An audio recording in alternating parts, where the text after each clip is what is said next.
Giants win! Giants win! Giants win! And they're coming barreling down the stretch. I never give up hope. Never quit on this team. And this team is never quit on the orange and black. No That's way, been it for man. This years. is a roll in the next year. Don't even make any changes. This is the team to take into 23. They got the pieces. got it Farhan's all. the guy. Cap's the guy. J.D. Davis for MVP. Just give him more ABs. Rodgers, Oh. second half Cy Young Award. Rodgers, I can't get enough. Give me more Rodgers. I love Rodgers. He was awesome. All right, 6-3 Giants. And quietly, the home nine has won 8 of 9. Your guys' quick takeaways. We got a lot to cover tonight on the Krueg Show. We should tell everybody, welcome to the Krueg Show. I'm Larry Krueger. Bottom box, Ryan Smith. The man to my, I guess, if you're looking at the screen to my right, Dan Coccimilgio. Who's that behind Ryan? And that looks like, That's the reigning NL Manager of the Year right there. Show some respect to those washboard abs. Is that right? Is he in his office right there? What is that? Yeah, I believe so. Doing a little routine. Hey, Littell, get in here, punk. No, I like to imagine, like, I don't know if you guys ever saw the Magic School Bus, but if you had the little Magic School Bus drink into his head and go into his brain, I imagine that's just what's in his brain at all times. It's him on the Someone beach. says he can't see me. It's a black screen. Can you guys see me? You're a little blurry. Really? A little. I'm hardwired in there, so we'll have to see how that goes. I can always restart it if I need to. Oh, it says your camera is blank. I'm getting a couple people saying your camera is blank. What's good with that guy that just always comments so many times, just so many expletives? I see him now, Romo 2001 says. Oh, there you are. Californian 49er. All right, well, I am here. Let me know, though, if you guys suddenly can't see me. Maybe I'll have to reboot my camera and that kind of thing. But good night. Wednesday night, we got Niners coming off a crushing loss. You get the Giants suddenly playing well down the stretch. Aaron Judge hits home run number 62 tonight. Is that what it was? 62? 61 for Judge tonight. And there's a ton of speculation that Judge is coming here. And Danny just sent me a video about 3-4 days ago. Danny, you should send that to Ryan, where I should play it. Basically, Buster Olney saying that there's people within the game that think the Giants are going to throw a $400 million offer at Aaron Judge. Now, they asked a bunch of baseball executives in an article that I read about this, and a bunch of them said the Giants were going to jump in on Judge. The top expenditure was $375, but I'll tell you why the $400 makes sense. Because Aaron Judge is going to need to be absolutely blown out of the water financially. The Yankees are going to have to be absolutely blown out of the water financially for this to work for everybody. I don't think he's coming to the Giants with no protection in the lineup, switching from that ballpark to this ballpark, switching from the AL to the NL. I don't think he's doing that to, because without getting the historic top dollar, not just top dollar, historic top dollar. California, Eric Hernandez says California income taxes. There's that factor. So the Giants, I think the reality is what we've all been saying for a couple of years now. Danny said it. I've said it. Everybody has said it really in the last few years. If the Giants are going to land a top tier guy because of their position in California, you're going to have to compensate for that tax difference with bigger dollars. And so you're not getting Judge at 375 and the Yankees come in at 350. No. You're going to have to blow them out of the water and just make it so nobody even attempts to bid against you, because you're going to give them just a crazy number. And for the Giants, who knows? It probably makes sense. They're sitting on the greatest real estate deal in the history of the city of San Francisco. They've got a fan base that's absolutely tasted the titles and now really, really wants it. They need a new face of their franchise. They need to buy themselves 2-3 years on their farm system to get it really cooking. And Judge could do do all those things. You just got to write the check. But it's a huge freaking check. Yeah. And we're talking about maybe 10 years, $400 million in that neighborhood. And would you do it? Do you do it? I think you do it. I think you do it and you don't look back. Why? Because this is a unique player. This is a player that played his previous ball in the most passionate place for baseball in the country, New York. And guess what? At the end of this deal, the big nightmare in going the 10-year long-term big money deal for anybody is injury and lack of production and that kind of thing on the back end of the deal. But I mean, heck, I actually think that they'll be so nostalgic in 5 to 6 to 7 years from now in New York for Judge that either the Mets will want him, the Yankees will want him back, the Red Sox may want him. You just never know. I think there'll be multiple teams that have interest in Judge in a trade on the back end of the deal if the Giants didn't want to go the distance with Aaron Judge. But I agree with Barry Bonds, who says Judge is the guy. Go after him. He's got the California roots. But you're not going to get him for Stockton. Just outside of Stockton. Yeah, where's he from again? Linden, just about 5 miles from 5 minutes, 5 miles, something like that. I thought Linden was in the Central Valley. It's near Stockton, huh? Near Stockton, yeah. Yeah, so I mean, he's the kind of figure. He instantly would be the face of the Giants. The 99 jerseys alone would sell like hotcakes. Yeah, the merchandising, everybody. He would be a gate attraction. Are you all in? Is that the right move? Would you do it? Would you if Larry Bear convened a meeting of all Giants fans and said, "All right, here we go, moment of truth. Let's put it all on the table. We didn't just lose this year. We weren't just bad. We were freaking boring. We all recognize it. We like Farhan. We like Gabe. We like the direction we're going, but we'll admit we had a bad year and, we were boring. We need to be more exciting. We need to be better. We need to do this from within, but that's not happening right away. So we have to go into the free agent market. $400 million. You got a paid for ballpark. You got Mission Rock money coming. You got nothing but cash and development along the eastern waterfront in San Francisco. How many jerseys, number 99 jerseys, you think you'd sell? 50,000 or more in the first year? More than Papirski. All right. Yeah. North of Padlo. But I mean, if you got 3 million people, Padlo and Stewie Fairchild put together, that's if you got 3 million people coming to the ballpark, don't you think you'd probably get 50 to 100,000 maybe buying a Judge jersey? And also 99. That's what I mean. People love wearing the 99. Yeah, it's kind of a cool looking. It's like the double zero. Those jerseys cost about $125. If there's got to be a minimum of $75 in profit on that, probably more. I mean, those things are probably made in China for $10, $15, right? So I have no idea how the jerseys are made, but I will say this: they will sell a ton of Aaron Judge jerseys. But if you sold 100,000 of those, that's a better free agent signing. That's the best Giant free agent signing since Barry Bonds. If they do $75 profit on each one, that's $7.5 million of revenue right there that you could afford to overpay. Yeah, just on merchandise, just on the jerseys. Yeah.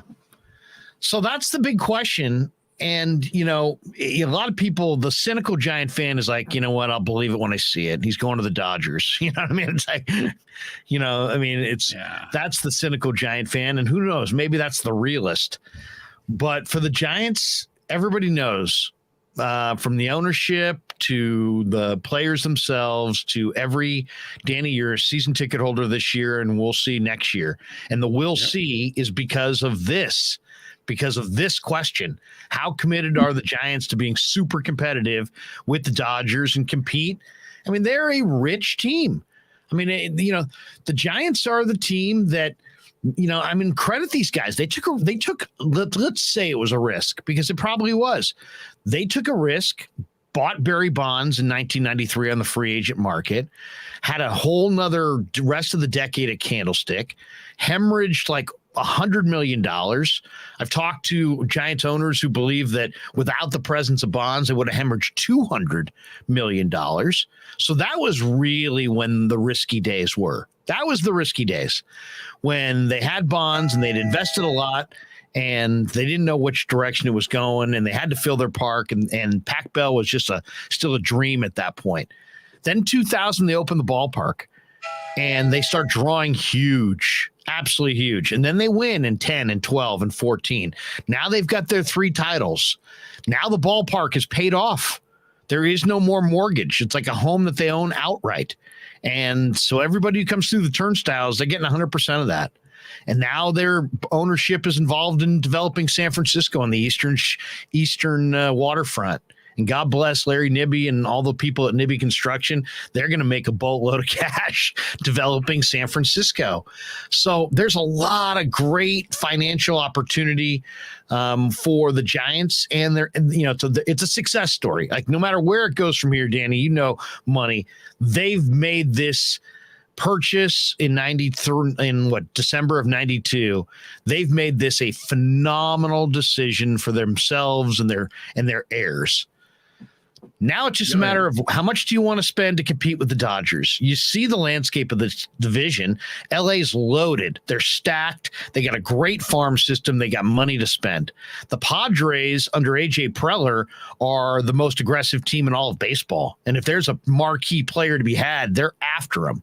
So that's what you're up against. Diamondbacks took you out back and kind of beat you up this year, and they're younger and more athletic. What's that kid, Corbin Carroll? He looks terrific. He's on the verge. And then you got Colorado, and Colorado's got an outfielder. I think his name is Zach Steen, or I forget his name, but he's a tall, like 6'6", left-handed hitting outfielder. Frank Steen. What's that? Frankenstein. Jack and Beans. No, I forget his name. It's Zach Stay or something like that. I forget his name. But he just absolutely rakes. And he's 6'6", and he's their next great star. So who's the Giants' next great star? And I think they want it to be Marco Luciano or Luis Matos or, somebody like that. But, it's very likely those guys are at least 2 years away. So Aaron Judge, I think, is the right guy at the right time. The question is, would you go $400 million for 10 years? Ain't my money. I don't care. Yeah, I mean, if hey, sure, what the hell? Give you 5 good years. Give you 5 good years, hopefully, and then, like I say, Yankees would probably take him back in the last few years to retire there. Just like bringing Willie Mays back to New York. It's kind of like started there. Hey, I have no problem with it because they've got the money and whatever it takes to get him. So, it's probably all up to Farhan. Whatever Farhan is going to do. I wish we could get a hold of Farhan because if we can get Farhan here. I mean, if there was only a way that we could get Farhan in here, that would be all time. Yeah. If we could get who's this? Speak of the devil? It says in the bottom of the screen Farhan, but it can't possibly be Farhan. How could it possibly be? The game just ended. Yeah, he's probably. I don't think it's Farhan, but anyway. What'd be great is in the next Moneyball when they read a book about Farhan, instead of like driving around during the games, it's like, Farhan would just, he'd just watch. He'd go in his office and close the door and just watch live streams of. Yeah, instead of lifting weights and on the treadmill, he's checking out the live streams. Lou Martin says, why not do 7 years at $300 million? I think. That's smarter. 8 years. I think 8 years and 300, or 350 is good. 7 years at $300 million. It's going to take more because of the per year. That's only $30 million a year. I just don't think that he's going to leave the New York Yankees with all he's got, unless it's just a historic, like ridiculous. Like when you first hear the number, you go, "What?" That kind of a deal. Yeah. Otherwise, why would you leave? Why would you leave? What's the deal with like Texas? I think the Yankees would go. I think the Yankees would offer that. Texas and Florida have no state income tax. What about I think the Yankees would. Hey, it's near let's high. ask him. What do you think, Farhan? What is it going to take without revealing too much because I know you can't tamper and we don't want to get you Giants in trouble and all of that but is Judge something that when free agency hits, you guys are going to take a shot at? You going to go after him? I'm in my calculator room. I can't hear you very well. There's so many, analysis and calculators going on. Got a lot of analytics going on in the background, like just analytics everywhere. And we're analyzing those analytics to come back with an answer on what you just asked me. So Farhan, what do you do all night? Like when the game's going on and stuff. I mean, you're in the analytical room right now. What were you doing after the game or during the game? Well, kind of hiding out in this room, kind of analyzing the analyzations. You know what I'm saying, pal? Analyzing the analyzations. That is I like abacus, and I start running the metrics of the analysis to see what kind of outcome it comes out with. And it could be 3 different outcomes to a different analysis. You know what I'm saying? Yeah. Yeah. I mean, do you think what do you do when it comes to like dinner? Do you have to run the same statistical analysis for what you decide to eat, or is that that's the one place I don't dig too deep. I think, by watching this show, I've learned about the special diet that Dan has prescribed to a lot of people. People are getting in great shape with the complete system. Yeah. Dan and his younger years. Gabe's on it. That's the goal. That's why we have the poster up. That's the poster they have up in the HOA office. We gotta have something to shoot for. Farhan, we're gonna have to let you go. You're stealing our thunder. Hey, baby, back to the analysis. Have a good night. Your head's a little off. We all know that is Farhan's catchphrase. Hey, baby, back to the analysis. What happened to his left ear there? His right ear? His right ear was tucked in. I think that was his brother because his head looks a little lopsided. Farhan has a little bit more clean oval shape there, but yeah, I was. Giants are like whether it's 375, whether it's 375 or $400 million. A major run at Judge makes sense. The only question is, coming off this historic year, there's going to be enormous pressure on the Yankee management to sign this guy. Probably more pressure to re-sign this guy than anybody. In some ways, I could see him having his own, blank check. Because he's that, he's going to be coming off that special of a season. And now they're trying to kind of build him as the real home run king. Let's talk about that for a second. Wait, because I want to say real quick, I just polled my friends who are all really big Giants fans. Right. While we were sitting here, you just polled them? I just polled them. I got a few responses and they're all pretty negative. Judge is going to get such a big bag and completely underperform, tale as old as time. And then the next person said 10 years, $1 billion. And then the next person said hurt by year 2, permanent DH years 3 through 7, trades back to Yankees for nostalgia with 2 years left. But I mean, for the Giants, can't you see them going in this direction? I mean, for Buster Olney to be saying it, ESPN just had an article where they asked like 7 or 8 executives or they asked a bunch of executives, and like 7 or 8 weighed in on where they thought Judge would go, and like 4 of them, the most said the Yankees, I think it was, but it was like maybe it was 9 total GMs weighing in, and 4 said they were coming to the Giants. So hey, I do expect the Giants to make a big run for him, but only Danny, you're the one who sent me there was a report last week. I couldn't find it. I had it from Buster Olney, basically saying that there are people around baseball who believe that the Giants are going to prepare a 10-year, $400 million offer for Aaron Judge. And we got this information directly from Aaron Judge's agent, which is, I would like to see the team actually do some pretty creative stuff. I think the Dodgers are going to non-tender Cody Bellinger because they've got Outman coming up, and they've got Miguel Vargas and Rick Monday. Listening to the Dodger broadcast, I got a buddy that listens to every game. He says Rick Monday is just fed up with Cody Bellinger tired of that. He won't change his swing. And, maybe he just needs a change. And, I mean, Cody Bellinger roaming center field there. And if you gave him like he's due for $16 million what he was making this year. $16 million as a he's due for What? Hey, what the hell is wrong with Larry? We need fake Larry already. Oh, because of the. Oh, what's freaky is that Kapler's moving. Nice technology. Wait, touch Kapler. Yeah. Let's see what happens. Oh, he moves. Yeah, he moves. He's stuck to my head in this one. His legs get kind of distorted too. Damn it, Kapler, get off my back.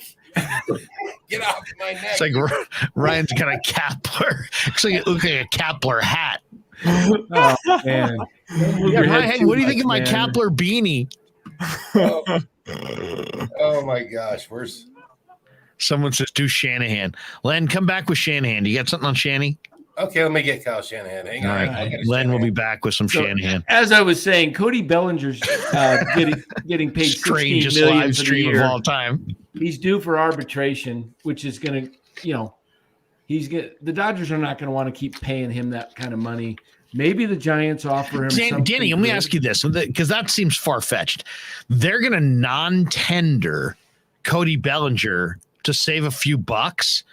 Cody Bellinger's got a massive talent and has come through in some big situations. I know he's had 2 back-to-back horrible years. I know 2 horrible years, but I mean, God, I would love that. I would love to see Cody Bellinger patrolling the outfield in San Francisco. I don't care if he played for the Dodgers or not. There's a guy who I would invest in rebuilding, because look at the bat speed, the foot speed, the age. You saw him do it. Look at the batting average. He'd fit right in. Yeah, well, exactly. Right now he's lost. But if they really think they could fix him or whatever, he's still, even if he was the exact same player he is right now, he'd be an upgrade on what they typically would get, right? So look who they had in the outfield this year. And the Giants outfield was just it was a regular struggle. And if they're going to improve from this year to next year, they got to improve that outfield. And so that's why another reason why Judge would make sense. Whatever maybe the price tag that I threw out is outlandish, but I only threw that out because I heard Buster Olney also throw that out. And to me, Buster, is a guy who goes with pretty credible sources. Yeah. Breaking news. Unfortunate breaking news. Dodgers just got 107. Oh yeah, they're going to get 110 plus, They beat the Padres. Now the Padres have been hot recently as Bob Melvin laid into the team about a week and a half ago, and it kind of lit him up. He usually not as hot as the Giants though. But it looked like the Padres were on the verge of choking. Now it looks like maybe the Phillies. They are only a half game up on the Brewers. The Phillies they've lost something like 8 of 12. They're doing their regular September thing where they choke. Yeah, Phillies a half game up on the Brewers. Phillies are 83-71. Brewers are 83-72. Exactly. Giants might catch them. Personally, I think they need to run the ball more. Whoa. I think they need to run the ball more. Isn't that kind of weird? It's weird when just seeing him smile is kind of weird. I'm not used to it. That is so bizarre. Oh, what a great question, Grand Cone. Ha ha ha ha ha. That is just that is so bizarre. Who's your guys' pick in baseball, by the way? Who do you guys like? Who's going to win it all? Cardinals. Anybody but the Dodgers. If you ask me who I'd like to see, going with the baby Indians. Or Guardians. I'm going to go. What do you think? Do you think Yankees not making it makes the Judge more likely to leave, or them winning it all? I think either them making it or just making it at least a couple rounds and Judge playing like shit and getting a bunch of crap in the New York media. I think that would be the best case. Yeah, probably if he took, he didn't do anything in the playoffs and they just. I think it's easier for him to leave if they win it all.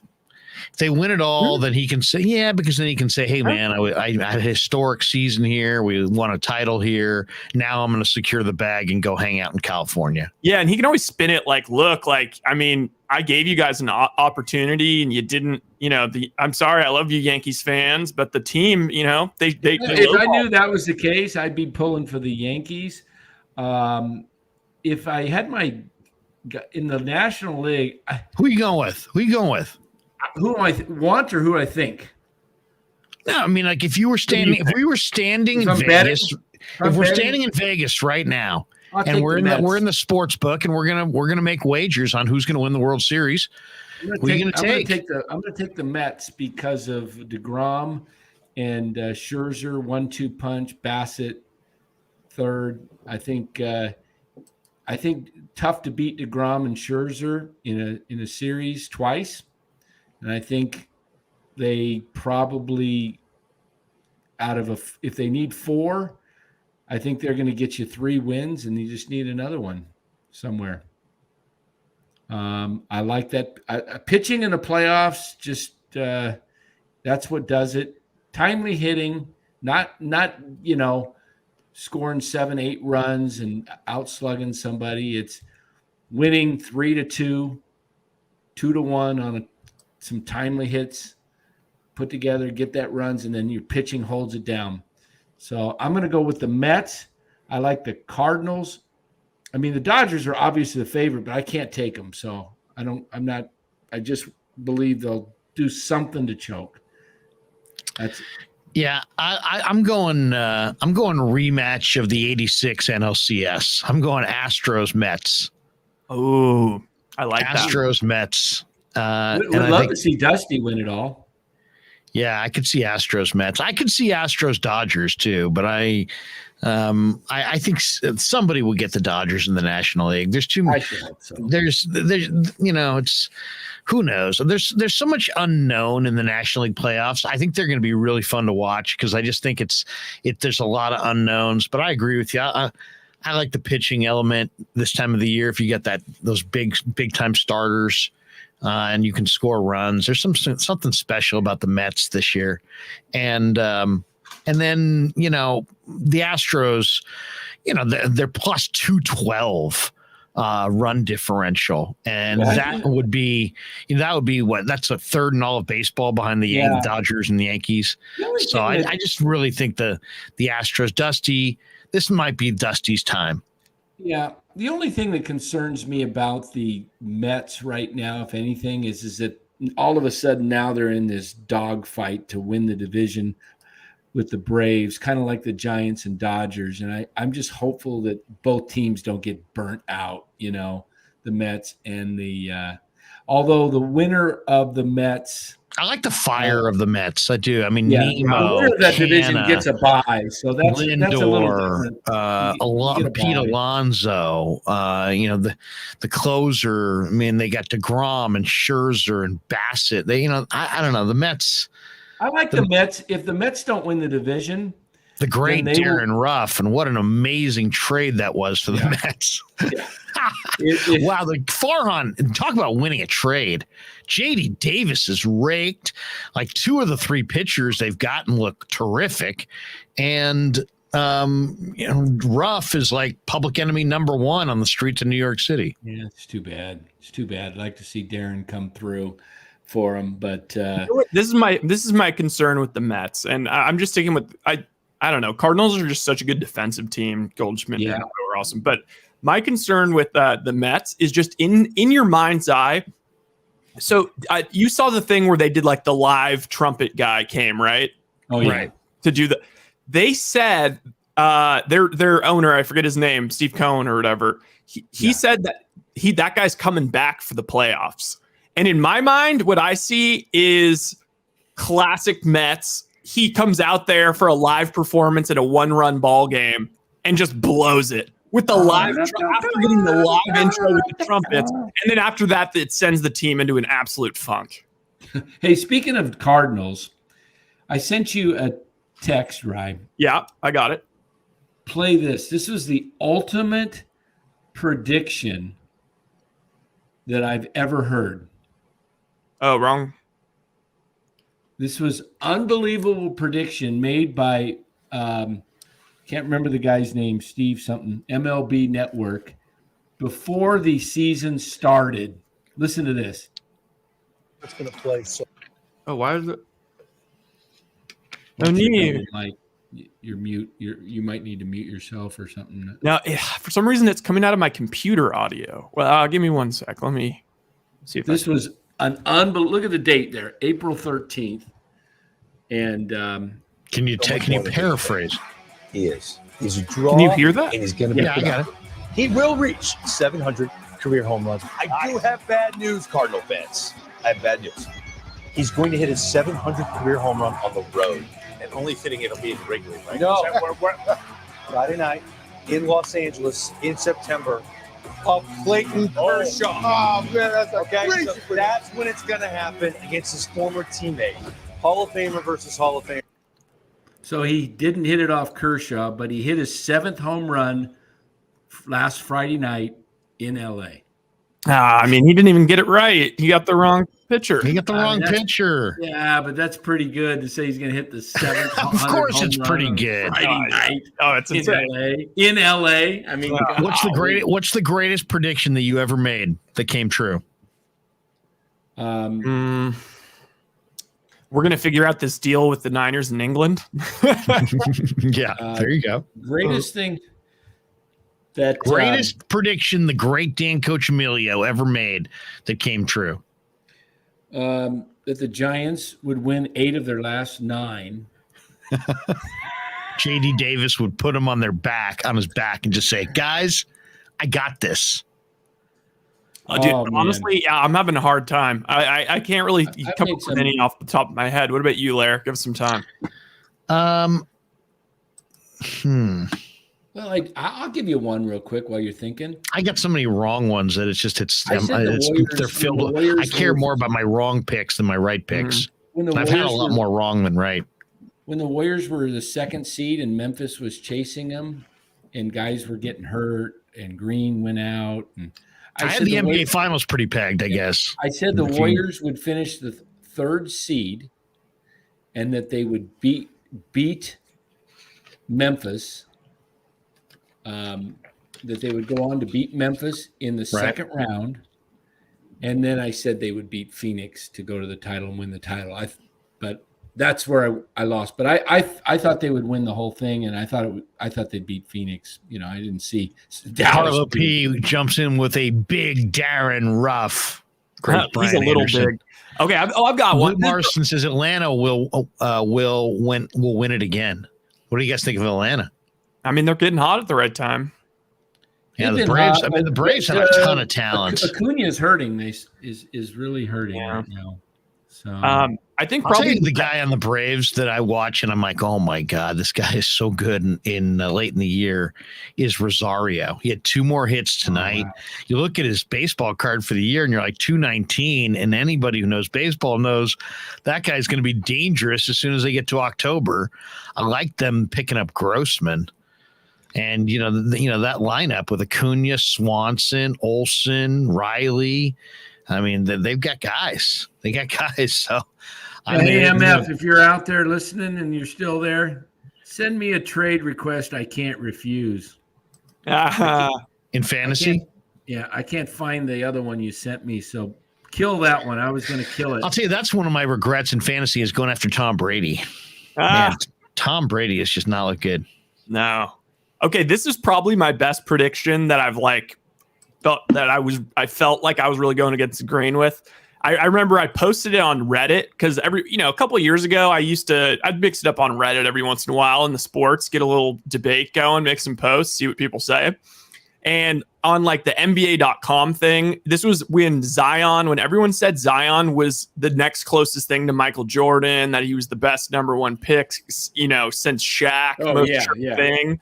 I said that I didn't see it with him, and that I thought that Ja Morant should be number one, and that you have to prioritize a point guard if you're New Orleans, and you should just keep Julius Randle, because my comp for Zion was Julius Randle meets Blake Griffin, that he would be like a couple-time All-Star and really, be a fine player, but not at all this guy that he's been. And granted, he's been injured, but and I also said like he's not going to get any block shots. His rebound numbers are going to be way too low. Doesn't have enough like of a. I wouldn't take the victory lap on Zion yet. Let's see what he looks like this year with the body.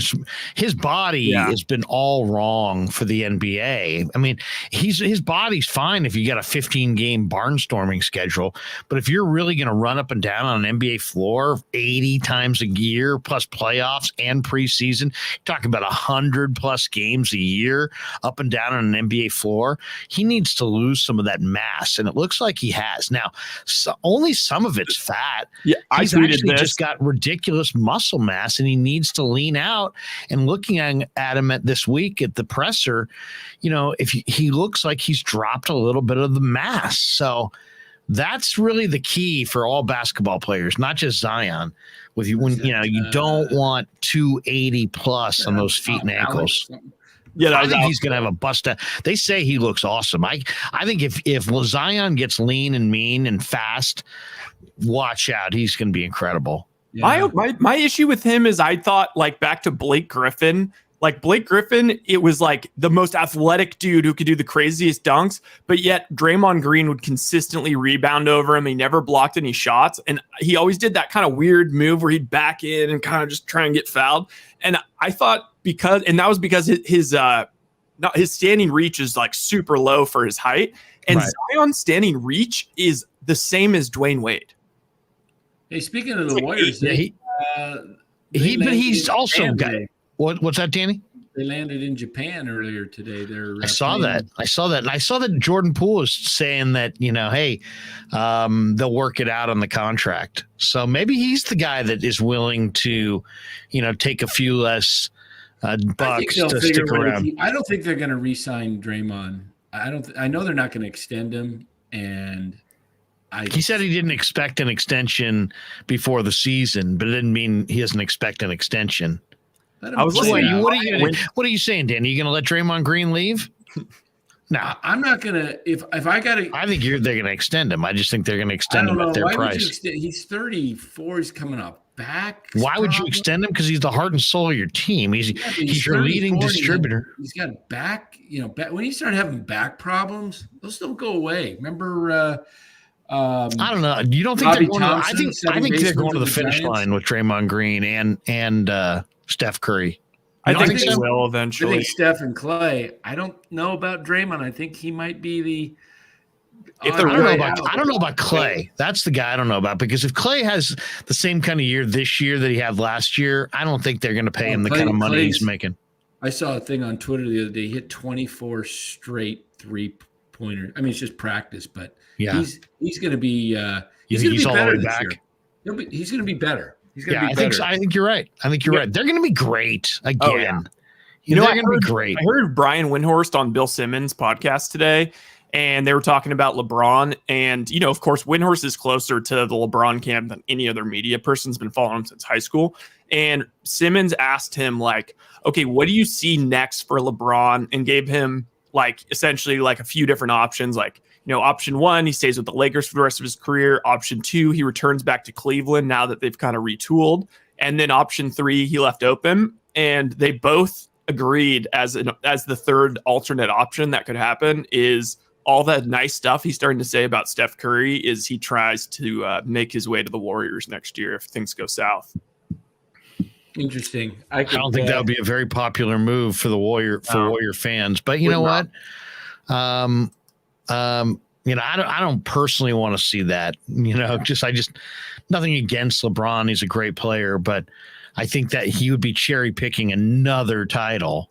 And, to me, he's already got more than he probably deserves. So I would say, I don't want to see that. but it would be interesting. And Jimmy if you look Hendricks. at the NBA as a show, it would make for a terrific show. We know I'd Joe like to Lacob would see like him it. blend in a team concept. The Warriors, LeBron's played seems like a lot of ISO, and now you're going to come to a team that plays a system where guys pass and cut and work and work off the ball. Are you going to work off the ball? When was the last time LeBron James consistently worked off the ball? Never does. I don't know. I don't know about that fit. Jimmy Hendricks says the Dodgers, everything goes through the Dodgers in the National League. Okay, Jimmy. Lou Marston says, are you sure you're a sports fan? Green holds the Warriors together. Well, yeah, seriously. I mean, Danny, I got to wonder, are you watching any of the games? Yeah, absolutely. I love Draymond Green. Don't get me wrong. Draymond Green is the heart and soul of a championship team, and he's a lifelong Warrior. You drafted him. He's the leader of your offense, and he's as important to the Warriors as Buster was to the Giants. Okay, maybe more. Maybe more. He's a rim protector. He's a rim protector. He's your distributor. He makes everybody else better. He plays with a ferocious intensity that is almost unmatched. You can literally feel his will coming through the TV set. And that, to me, is his greatest trait. And I don't think that he's going to lose that trait just because he's 34. I know what you're saying, Dan. I believe me. I understand the argument. I don't need earlier though. Last year was that you don't get better at 35. I know. I'm just saying there's certain guys that are. I mean, to me, he's integral to the Warriors. I don't think they win titles without Draymond Green. I think the question becomes, Dan, is okay, if you can only have 5 max guys, right? Who do you want to have maxes, and who do you want to walk? Yeah. The one problem with Draymond is the second he signs that contract, it might be the most untradeable contract in the league. Not that it wouldn't be great value still for the Warriors, but like if it did go south, like no other team, like he wouldn't be able to help any other team. I think Warriors. I'm going to predict right now. We talked about predictions. I'm going to predict that if Draymond is it a 5-star platinum lock, or what kind of prediction is this? If he wants max money, is there an 800 number? If he wants a max extension, right? I don't see the Warriors giving it to him because what would that be? 3 or 4 years? I think it'd be 4 years. The one thing that you do have to factor in, though, is that apparently the TV rights, when they come up, and Apple and Amazon, all of them are in the bidding. And also there's maybe 2 new expansion teams that there's going to be a crazy cap spike.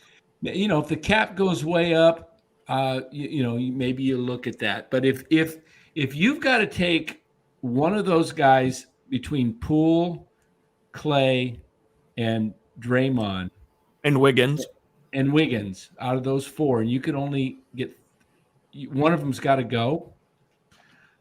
The only reason I say Draymond is because of his health and supposedly he looks awesome right now. Maybe he bounces back and never has a problem. He's another guy. Now I don't know, Danny. I don't know if this is true. But I heard that he looks super light. So I think losing mass of any kind, fat or muscle, as you get older in the NBA is your ticket. And the guys who have grasped that, it seems like a lot of players have around the league, extend their careers. And I'm hoping that's what I see when I see Draymond on the floor in the preseason for the first time. Is that I hope he worked on the jumper too. I think he's. I think the jumper part's kind of. I don't think he's getting back to 38% from 3. See, I would not want to let Wiggins go because Wiggins is just coming into his own. Only thing is Wiggins drifts. No, I agree with you. Wiggins was awesome last year. 27, but he's just finding himself. You're right. I agree with all that too. But they're in the regular season. If you watch the Warriors every night like I do, Wiggins has a tendency to drift. So I'm not saying that. I'm not saying that he's to go for a guy though in the NBA is his shot. Okay, Draymond's shot is already gone. Clay is shot. That is a pure shot. That will age well. That shot, even if he becomes a 25-minute player instead of a 36-minute player per game. I want them both. I want them both. You can't, but you already Lacob says he's not going to be able to do it all. He's already setting. I just told you I'd sacrifice Wiggins. I'd rather move Wiggins because you know why? Because look what you got right now at the 3. You still got Iguodala. You got Wiggins. You got 34. You're talking 7 years. Yeah, but look I don't know. Man. Yeah, but no wait. Here's what you got behind. You don't. Who's your backup for? Patrick Baldwin. Kuminga. Who's your?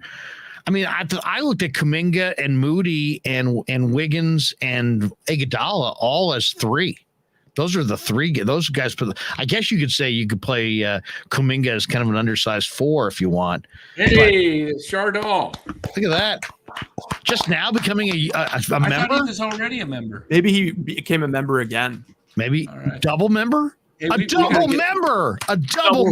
Probation. Hey, Jaguar, $2. Draymond and Clay are 32. Who takes over for Draymond? Yeah, that's the other question. Who takes over for Draymond? I just think I think this is the year where you gotta kind of force. I think Moses Moody deserves minutes. Okay, it was one thing last year for him to be respectful and to ride off the bench. Moses Moody is a much better player than Warrior fans, I think, realize. He could be easily the starter at small forward, and he's a reliable shooter, and he plays with pace, and he's smart, and he understands basketball plays, and I mean he was so respectful of joining the team last year. I almost think to a fault. It's like he actually could take over and really give them a whole lot more than he has. And same with Kuminga for that matter. I'm looking for those 2 guys in year 2 to, in the minutes they're out there, just take a little bit more of an offensive, lead. And I think that's going to make this team really, really good. Their second team's going to fill it up. This question, if you asked me before the playoffs, or even during round 1, if I would rather, or I would say Draymond has to stay and Wiggins would be questionable. After the way the Dallas series particularly, and the Memphis, but particularly the Dallas and then the finals played out with Wiggins, he jumped to my number 2 guy after Steph, like in terms of what I think like value-wise. I think he might be the best 3-and-D guy in the whole league. And it's Wiggins. He likes Wiggins. Here's my deal. I like Wiggins too. Green. I just what we saw in the playoffs isn't the Wiggins that we saw in the regular season. That's true. Here's my deal with Draymond. I was saying 34. I realize he's 32, but he doesn't become a free agent until age 34. He signed for 2 more years. This year for $25,800,000, and next year 23-24 season for $27.5 million. So that means it's going to go up for 24 at age 34. I don't know why you would want Draymond on the last legs of Steph, because I don't think Draymond. Why? Because they play perfectly off of each other, and you don't like perfect basketball. No, come on. What are we talking about, Dan? These guys play. He's absolutely Steph Curry's. He sets up Curry better than anybody. In 3 years, Steph's going to be almost 38. Okay, so you're going to sign Draymond, entering his age 35 season. Or 34. I don't know what I'm not advocating signing him to any long-term deal. Heck, go year to year. To me, all I'm saying is he's a lifer. He wants a 4-year extension. That's what I'm saying. If he goes year to year, I'm not worried about it. They'll work it out. I mean, I don't think so. Draymond's not going to take. He's the last guy that I would show the door to. He means so much to winning. And anybody who watches the Warriors knows that. This guy is how many guys in the NBA are both a rim protector, a versatile defender that can defend on the perimeter and on the post, and their team's leading distributor? That's an incredibly valuable player. Yes, but I'm saying you got to look into the future. they've got him for 2 more years. That's their window, the next 3 years to win. They're coming off a title. Titles. I think they probably got a very good chance to win another I title. agree. I think they've got 2 titles left in them. Okay. Out of the next 3 years, they're not going to win. He's so much the engine. He's so much their fire. He's so much their. You go ahead and pay. He's their rim. I just said it. He's their rim protector. He's their distributor. I don't know that there's ever been anybody like him. Really. Who's like him? You don't want Draymond Green, believe me, at age 38 with Steph maybe retired, because Draymond is going to do nothing at 38 if Steph's 40 and retired. You don't want that. Ryan Fitzgerald says Dre's the heartbeat and Dan wants to pull the plug. No, you got 2 more years, people. Listen, he's signed for 2 years. Chemistry is important, Dan. Yeah, the chat is just is rising up. Bogged down. All right, well, we'll see, Danny. We'll see. So I get it. Your mind moved Draymond. I'm not saying now. I'm saying if you're gonna have to move people in 2 years, he would be, to me, the logical guy to go. Just because. Well, the thing is, in 2 years from now, okay, to me, 2 years from now is already towards the finish line for these guys. So you're going to the finish line with Curry and Green.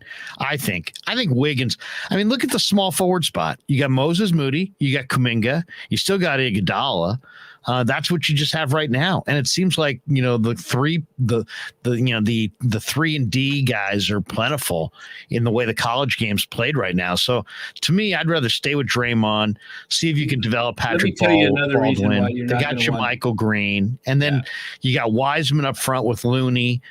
To me, the guy you got to watch for in camp with the Warriors is Travion Williams from Purdue, who's on the Celtics practice squad, or Celtics Summer League squad.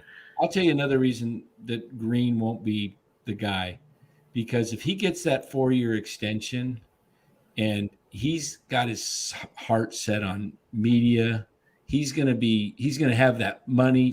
But show me where it says. Why would you give guaranteed money to someone over? Show me where it says that he has to sign a 4-year deal. There's no law that says he has to sign a 4-year deal. Well, that's what he wants. That's what he wants right now. I can want anything. Doesn't mean I'm going to get it. I mean, he may have to decide, he may have to decide that he's willing to take a 3-year commitment to stay here and go year to year after that. Whether they'll probably work it out. My point is he's too big of an ego to take. They're going to the finish line with Green. I think you've misread that completely. I think the question is Thompson. Thompson is the guy who, if he doesn't have a great year this year, if he still wants huge money, are the Lakers going to come calling if they clear up their cap? To me, the question is more about Clay, but we'll see. Maybe I'm wrong. Clay doesn't have a great year and he's fading. Yeah, they may not extend him, but I think Golden State this year, I mean, look what they've done.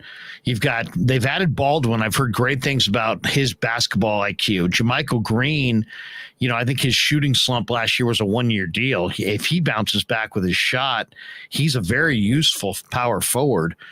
DiVincenzo, I love what I've heard from him, how he said that, he played on a winner with the Bucks and obviously played in a winning system at Nova.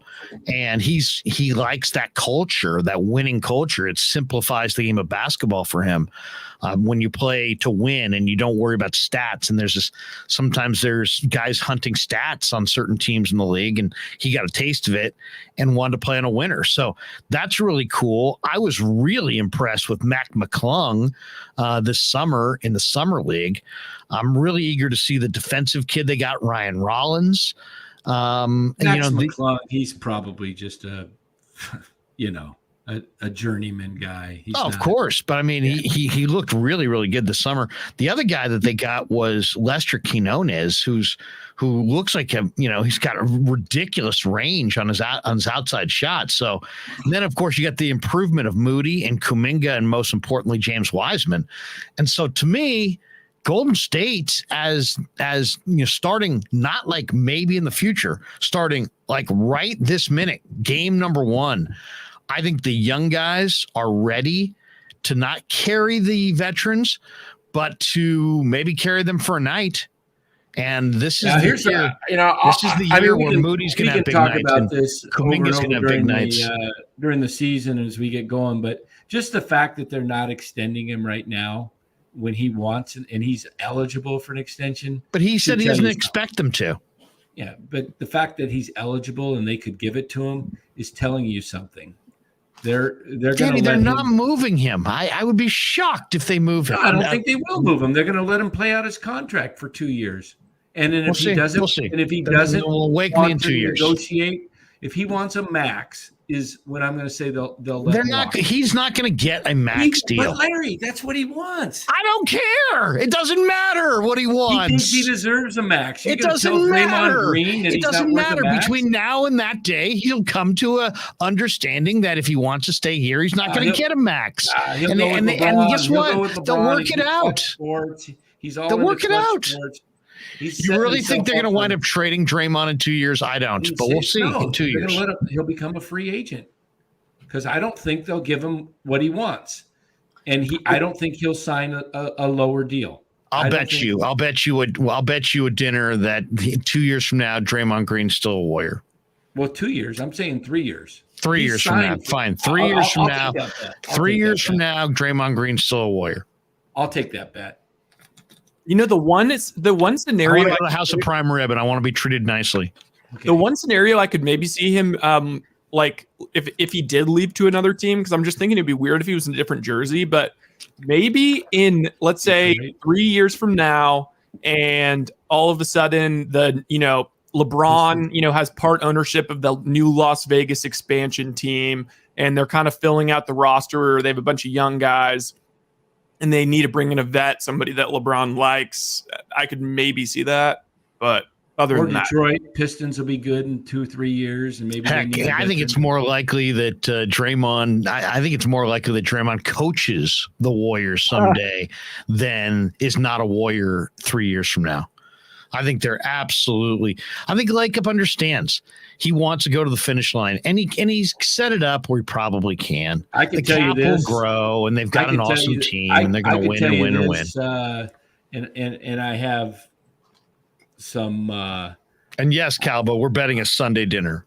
I can tell you this, and I'm not going to reveal it or anything, but Steve Kerr gets tired of his antics. I mean, they put up with it. So what? They put up with it, but so it's what? like, Steve Kerr loves Draymond Green. He'd be the first guy to be like, no, hell no, we're not getting rid of Draymond Green. Well, you think Steve Kerr wants a part from Draymond Green? You're crazy. I absolutely know otherwise. Now you're totally right that there are nights where he just drives Steve crazy. You're totally right about that. I just think at 34, but that's just family. That's what families do. I see a guy like Draymond starting to decline at that point. He'll be in the league at that point. Like you could make an argument he's already started to decline. Well, but and he'll decline more. Yeah, he'll decline more. It doesn't matter because he's never still, give a guy a max who sat out. You don't have to give him a max, injury. Dan. But there's guys that ask for max who don't get it. Yeah, go look at last year's group of type in max contracts and go look at all the articles of players around the league that wanted to max and didn't get it. So it's we'll see. I don't and at that point I don't think Draymond. I think Draymond firmly and keenly is keenly aware that his best chance of going to the Hall, which is what he's about at this point, he wants to go to the Hall of Fame. He won't say it probably, but that's what he wants. He wants to go to the Hall of Fame. What's his best chance of going to the Hall of Fame? Staying with the Warriors. Piling up another win or 2 or 3, even if like the third one from now is with Wiseman as the star, Kuminga and Moody as stars, and he's just a role player, pseudo coach. So I don't know. Maybe I'm reading it wrong and you're reading it right. I think they're going to the finish line. I don't know if he'll be maxed or not. I don't care about that. It's not my money. But I do think he'll be here in 3 years. And you're probably right. They're not going to go max. I know that. And he's probably going to have to, take his ego and put that aside. And if he doesn't, then he'll be somewhere else. And if he does, then he'll stay here. If he does that and he's willing to do that, I could see him being. He might. Do you think he can coach the Warriors? I could see him coaching the Warriors. Now, the TV thing's intriguing. What's his best role? What's Draymond's best role? Is he a GM? Is he a coach? Or is he a broadcaster? If you were Draymond, because he's already gotten the broadcaster thing, I think everybody expects him to be a broadcaster, but there's limits to. I mean, what do broadcasters make more than GMs? I think he's too real to want to be a TV guy and just. I think he's going to replace. I think he wants to be a GM. I think he wants to be a replace Barkley. That'd be pretty cool. Here's a prediction for you: ownership, part ownership. Draymond. If he gets the next two, if the Warriors win the next two of his final 2 years of contract, and he gets 6 and matches MJ, he might just hang it up and go to TNT. He's already under contract. That's what I'm saying. I think TNT might be old hat to him by then, because he's like already there. You know, it's like I think he might want to be like an owner or a GM or something, or GM or a coach. I don't know. It'll be interesting. He's one guy that could probably do any of those roles. Hey, somebody threw out the suggestion that the Giants ought to give Aaron Judge a piece of the pie to attract him. Heck yeah. Give him part of that red. What is it? Now that's where I couldn't cross. That's the line I don't think I could cross. I think that's why not? It's just one more owner. They got 31 of them. But it's a weird deal. They're be multi-millionaires. They're that's a weird precedent, I guess. Like the way Posey just got it, but Posey got a post career. Mm-hmm. So kind of a big difference. Jaguayo 56 says, "Here's $2, please, gentlemen. Let's keep it civil." Pasquale now. Man, I've never heard anybody be that demanding of Pasquale. We grew up with a Sunday dinner. Yeah, we did grow up with that Sunday dinner. Would you give Judge a piece of the pie, Bri? No. Danny? Yeah, not my bad deal. Heck yeah, just like I might give him a piece of the pie in the sense that when he retires, he gets a piece of the pie. Not while he's playing, but I'll say that, here's where your money is. Here's your fortune. We'll give you so much, on the field. We'll give you 7-8 years at 300 million or whatever, kind of match, be in the ballpark, but then say you've got ownership and look at all this property that's going to be being built, and you're going to get a percentage of all that, and that's going to just be revenue coming in for the rest of your life. Hey, a couple things I want to get to here, because there's a bunch of topics I want to cover tonight. I saw Mike Brown running practice. Did you see the Mike Brown Kings practice where he wouldn't let the practice? What's that? Where he screamed, or when he was? Well, no, he wouldn't allow the practice to end until somebody went to the free throw line and made 2 free throws in a row, or it might have been 3 free throws in a row, and nobody was making them. Brick. That's embarrassing. Brick. 3? It was all on TV. I could make 3 in a row. And so they're running back and forth. Anyway, I was looking at the team that Sacramento has assembled this year. It's kind of interesting to be totally honest. Kevin Huerter. I like Kevin Huerter, the kid from the Atlanta Hawks. Yeah. He can shoot the rock. He can absolutely shoot the basketball. So you got Huerter, you got De'Aaron Fox. Mike Brown is saying they want to play downhill. They want to run and gun. They want to run and get Fox, basically on the ball. But look at the shooters they have. They've got Fox and Davion Mitchell at the point. And then they've surrounded them with snipers. Kevin Huerter, Malik Monk. Malik Monk can flat out shoot it. Bazemore's not a bad shooter. Harrison Barnes. I like that they paired Monk back with De'Aaron Fox. Yeah. And then you got Keegan Murray, who looked really good in the summer league. He might be their best player. He's starting at the power forward spot. And then you get Sabonis at the 5. Sabonis is a 2-time All-Star. You still got Rashawn Holmes. I think is Sacramento they might be a sleeper team to watch this year. I like that mix. First of all, I like Mike Brown. I think Mike Brown's a really good coach. I think, LeBron kind of mistreated him as a young coach. I think he's way better than he used used to be. He's ready for this opportunity. He's a commanding guy, but he's a cool guy. It was the right hire instead of Mark Jackson. But Fox and Mitchell, what is that chumping? With Monk, Herter, Barnes, Keegan Murray, and Sabonis, and Trey Lyles. They got some shooters. Oh, I mean, they're absolutely, they're going to be like a team I'm going to be watching a lot of on League Pass because they're going to be really entertaining and they're going to be good. The problem is, if you look at how deep the freaking West is, I just don't know. Like, start naming. I'll go through the West and then name me who you think they could jump over this year. Suns, no. Grizzlies, no. Warriors, no. Mavericks, no. Jazz are gone now. Definitely Jazz, definitely Spurs. Nuggets are they're not jumping the Nuggets. I don't think they're jumping the Timberwolves. No. The Pelicans, the Pelicans looked good in the playoffs last year and they're getting a healthy Zion. I would say it's the three teams they could possibly jump would be Spurs, Pelicans, or Jazz. But those teams were all finished in the top 10 in front of Sacramento and the Lakers. I could see Sacramento. Okay, so eighth last year in the West, won 36. I could see them winning 40 and getting the 8th spot this year. I don't think it's going to be. I think it's going to take more than 36. So I could see them winning 40 games. Yeah, they could be a play in. They won 30 last year. That'd be a 10-game improvement. What's their over-under? I don't know what they're. Can you look up their over-under? They went 30 and 52 last year. They finished. You know what, Laird? They finished 12th. I'm on the standings too, and I got tripped up by it. But technically, like the 8th position was the Clippers at 42, but they lost the play-in game. So I think they. That's right. That's right. Yeah. So I would say right around 40. 40 wins probably gets them in. Maybe 42. Maybe they can get there. We got to do an over/unders NBA pod. Ryan Fitzgerald, who donates $5, he says, Larry, do me a favor and do yourself a favor. Myself. Mute Dan so we don't have to hear him chew. What are you eating, Dan? It's crunchy. Oh, look at that. It's Eskimo pie. Dan's like a 7-year-old. It's like, and we're like at the circus.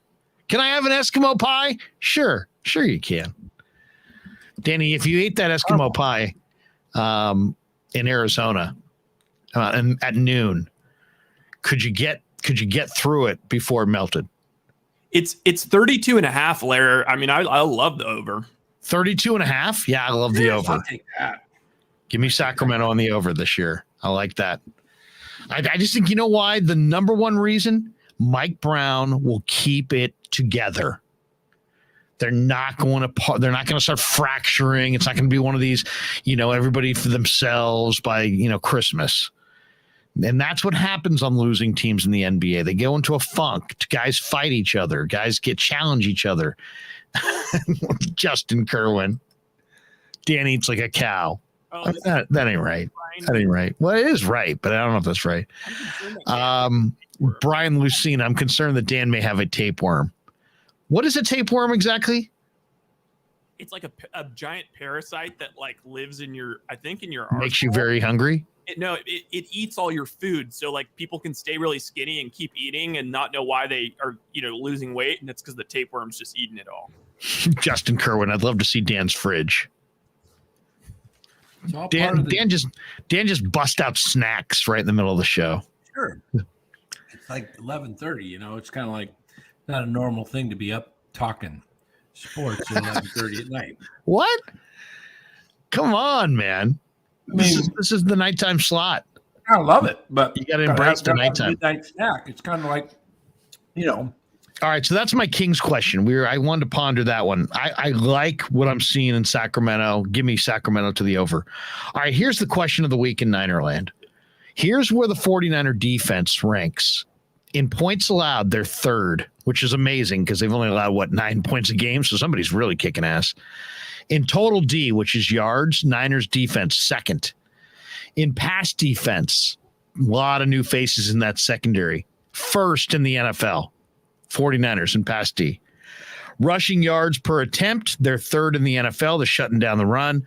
3rd down percentage, they're 9th. So they're been a little disappointing on third down percentage compared to the rest of the defense. All right, let's flip the card. You want to take a look at the offense? Here's where they rank offensively. In points scored, your 49ers with Kyle Shanahan as your head coach.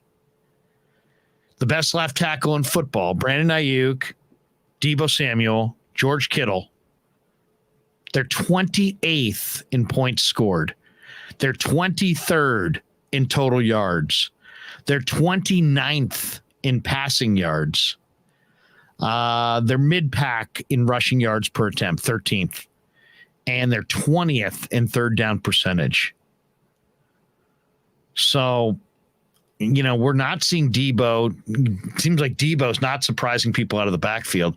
But what would you say? There are people that want to blame the play calling. There's people that are pointing the finger at Shanahan now. There's people that are, the one thing that if you told me the 49ers would be, looking at the end of the first month of the season, they'd be 28th in points scored and 23rd in total yards, I would have said, Deebo's out, maybe they're still going with Trey. He's struggling, but to have Trey be out of there, and it's really now Jimmy Garoppolo. Garoppolo looked bad, and I don't know if you heard Brent Jones this week. He just absolutely crucified him, and then the one thing Brent I disagree with is,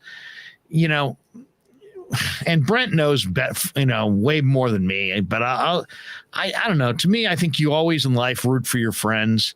And so if you see somebody you haven't seen who's a good friend of yours, that supersedes what you think everybody's, supposed to think how you're supposed to act in the post game. If I saw you guys 3 years from now and I hadn't seen you for 3 years, I might be smiling after, a loss.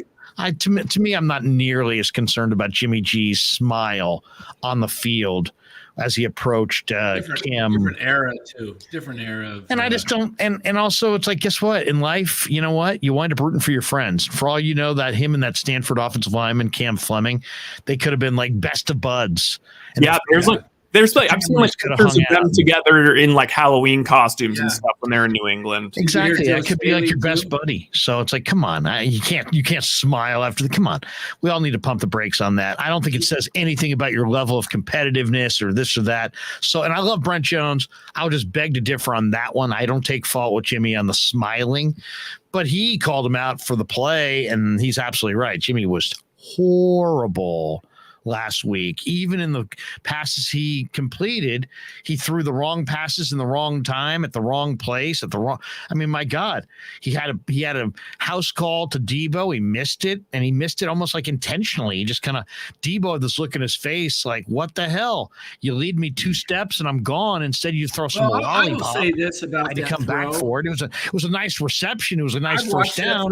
Could have been a touchdown though. Should have been a touchdown. I watched that throw couple times over and over, maybe more than a couple. Yeah. I will say this. Jimmy was ripped for overthrowing Emmanuel Sanders in the Super Bowl.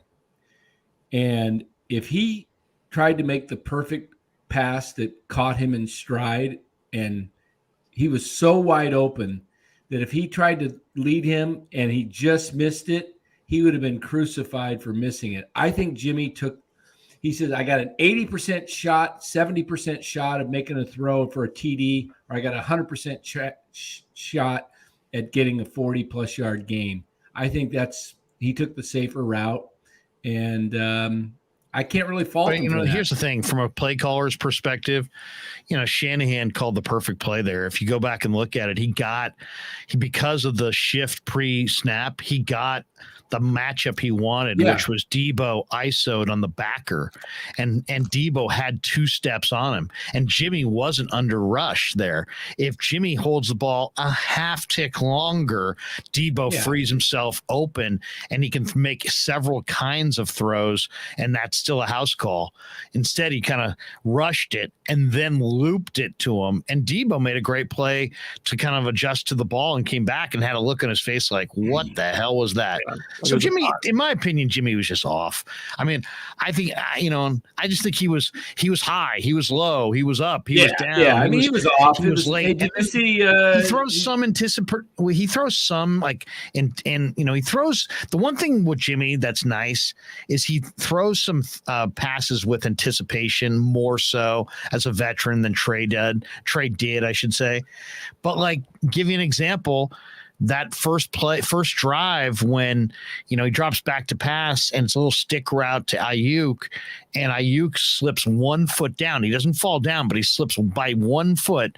And that 1 foot allowed Surtain to climb his left shoulder and get his hand on the pass. Well, Jimmy's got to throw that because it's an anticipated route.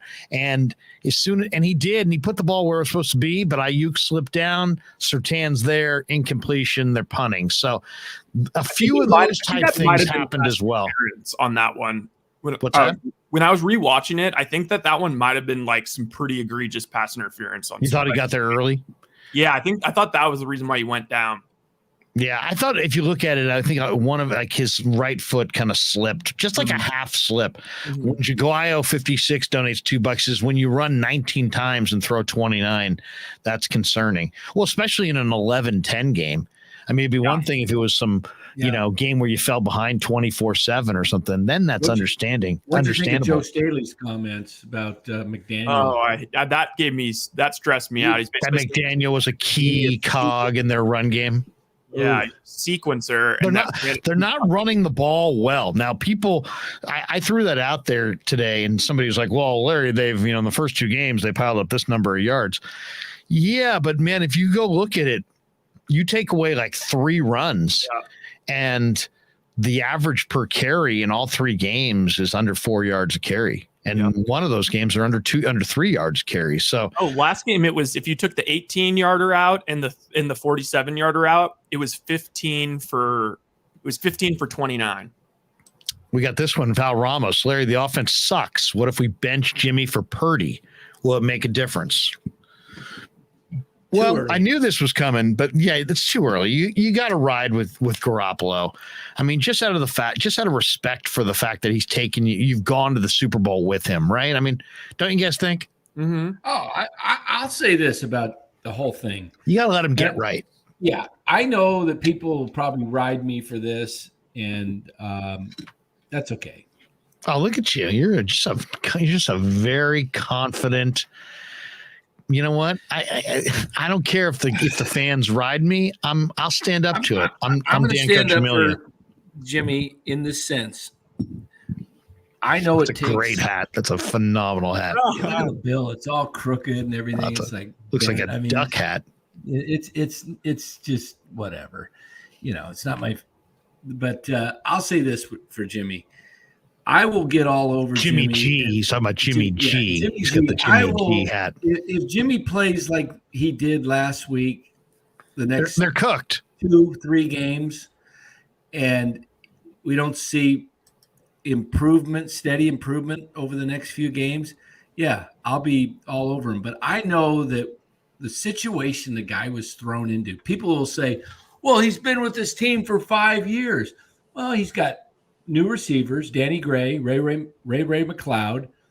He didn't even get I think that was a counter more than anything, not to interrupt you, but I think that was a counter to the people saying, well, he didn't have the playbook. I mean, he didn't have the playbook is the most nonsense thing. Even Shanahan would admit that. I'm not worried about the playbook. I'm talking about not. I think that's why people have thrown out that he's been there for 5 years. Not working with the team. He had all during camp.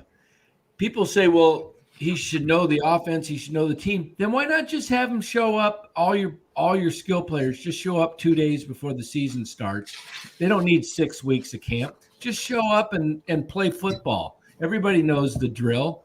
That's not what you do. You come in, and it takes several weeks to get.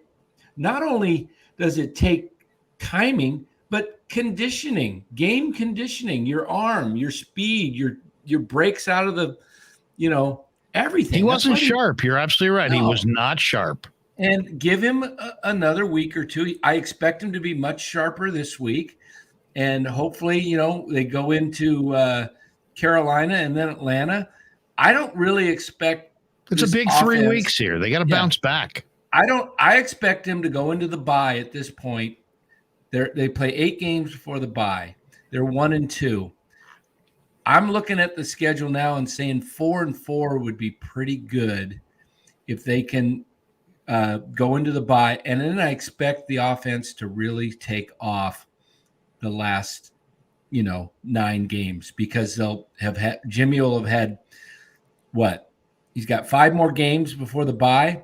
He'll have had 6 full games underneath him, and then a bye week. And then it's like, then you're in a good position. And if they go into the bye 5-3, all the better. They just can't be 3-5. Well, the sad thing is they probably played 3 of the easier games on their schedule, and they're 1-2.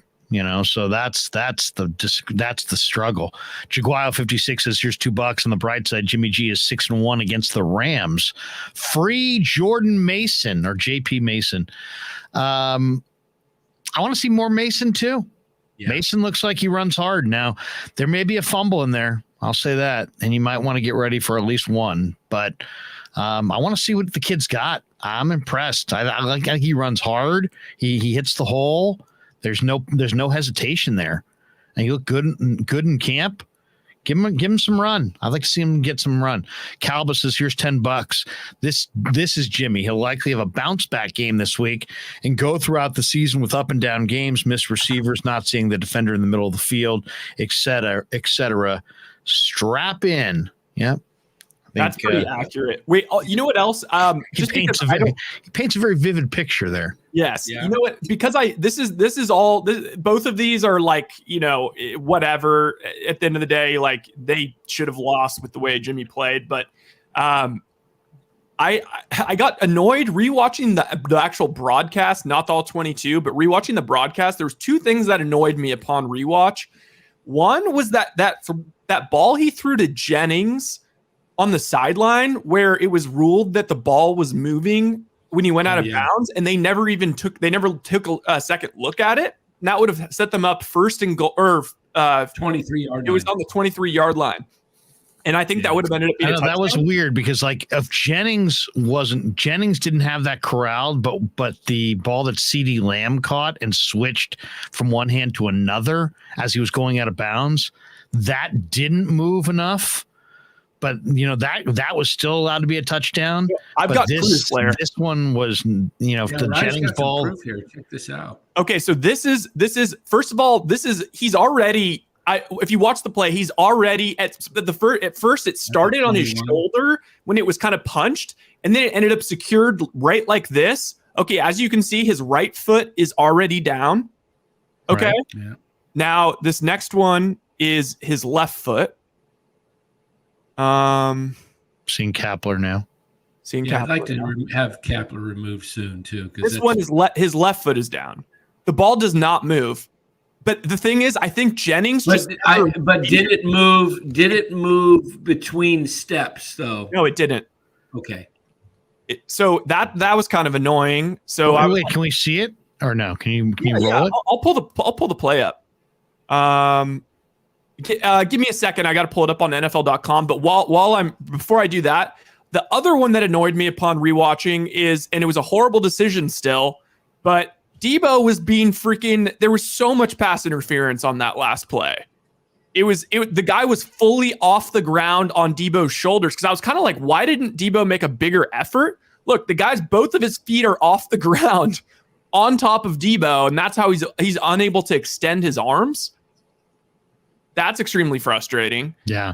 But also, I'll tell you what's more frustrating. If you go back to that play, if you zoomed out, there were 2 other Bronco defenders all right in that neighborhood. Yeah. Oh, yeah. He absolutely forced the ball. Right. He forced it. I mean, there's another guy here on the bottom. Side of the field. Yep. The 2 receivers, 49ers, they have 0 separation. they're still running out their route. They haven't The only thing I could really think of is either it was really another doy play by Jimmy, or Shanahan was like, look, like Debo's going to be open and we're going to draw Kwan down. Like Jeff Wilson's going to block for a second and then release, and then Kwan's going to go to him. But Jeff Wilson got blown up, and then Jimmy just still threw it or something like that. Calva says he thinks the defenders were going for the ball. It's not about whether they were going for the ball. Yeah. It's just, did they arrive before the ball arrived? You're technically not supposed to touch the receiver before the ball arrives. Now, they do allow touching, but both of his feet are off the ground. He has full weight on Debo's back. I mean, look, you can see his left arm is already draped over Debo's left arm. Yeah. So like if you watch Debo was unable to even like make like even a slight effort at it. Oh, I have one more view, one more screenshot as it just made me more. I didn't like, I'll tell you the move that I didn't like. And the more I've thought about it this week, the more I don't like it.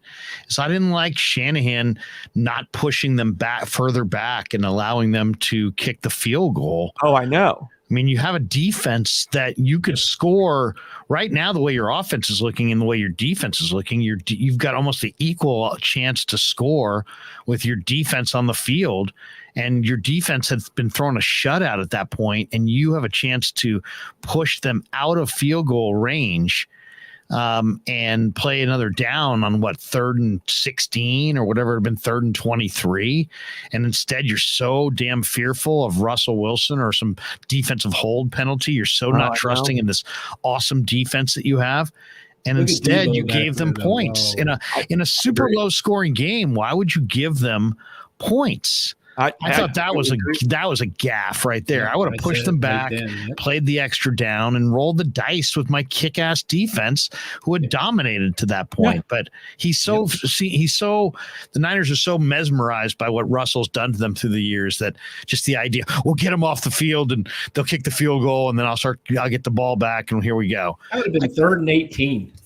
Was it 3rd and 18? I thought it was even more. I thought it was like 3rd and 23. 3rd and 18 if they took the penalty. Yeah, I mean, come on, set up 3rd and what are the percentages on 3rd and 18? Don't have a defensive holding call. Don't give Russell a lane to run. One of those defensive, But I don't like giving when you can take a team. You only had a 7-0 lead, and the game was setting up as a low scoring game. Right. Why give a team points? Heck, on the next play, you could have thrown a pick six. I mean, that's a high pressure moment for the offense. The points because Larry, it's a 1-score game now. You made it still a 1-score game, but you can be down. Even if the Broncos had went down and scored, unlikely at 3rd and 18, and the fact that they were doing nothing at all night, they're probably going to, have to punt again, and now you're up 7-0 still. And you're in control. I just would rather make a team earn their first points. Absolutely. Don't give them the points. Push them back. Brian Lucina says, Larry, it sounds like you need to spend some time talking to Kyle so he can educate you. Well, I heard what Kyle had to say. He said, hey, I was afraid that, Russell would throw one up or that might get, I think he said something about a defensive hold penalty. And we just figured we'd make them kick the field goal there. There was a lot of football left. I understand. To me, it's like, hey, look, I'd rather go into that defensive room and say, guys, I believe in you, man. Push them back to 3rd and 18. I believe in you guys every time on 3rd and 18. And why would I want to make that statement? Because I just really think that this team's going to have to be carried by their D all year. This is what I was saying the other night when we did the show Sunday night. 49ers play not to lose. They don't play to win. They're too dang conservative, and it bites you. It bit them against the Bears, and it bit them again against the Broncos, and it'll bite them all year if they don't go for the juggler. They got to. Well, and then Jimmy Garoppolo dropped the safety was the biggest nightmare of the game.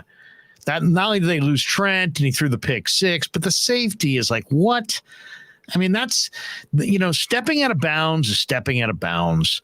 If he could have done differently, if you do it in the NBA, it's ridiculous, and we see it every single game. Every single game almost now includes somebody stepping out, and that's ridiculous. And so's the quarterback going out of the back of the end zone. I mean, you have to know where you're at. Are you guys watching? Yeah. He could have just thrown the ball. Now let me see this again here. Let me see this again. Okay. Is this the play right here? Yeah. Jimmy gets freaking smoked. We got Jennings in the slot.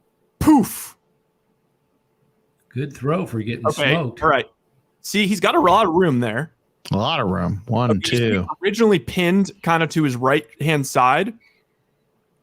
And as soon as it bobbles right he here. doesn't have the ball right now. Yeah, as he's getting hit, the ball's moving. But now he's got it secured. Yeah, he's got his arms wrapped around it, holding it tight. Yeah, but does he move again? The right foot is down, left foot goes down. Yep. And then it'll show. It's not the most inaccurate throw. He should have hauled it in. Okay, so plenty of room to the sidelines here. But now he's got it now. Secured. That foot's down. And now the other foot gets down. Okay, that's the first. Wait, he bobbles, so that doesn't count. That doesn't count. He doesn't have it yet. No. Now he's got it. Now he's got it, but he gets only one down. Oh, it was the back down. Doesn't have it yet. Doesn't have it. Now he's got it. Not quite.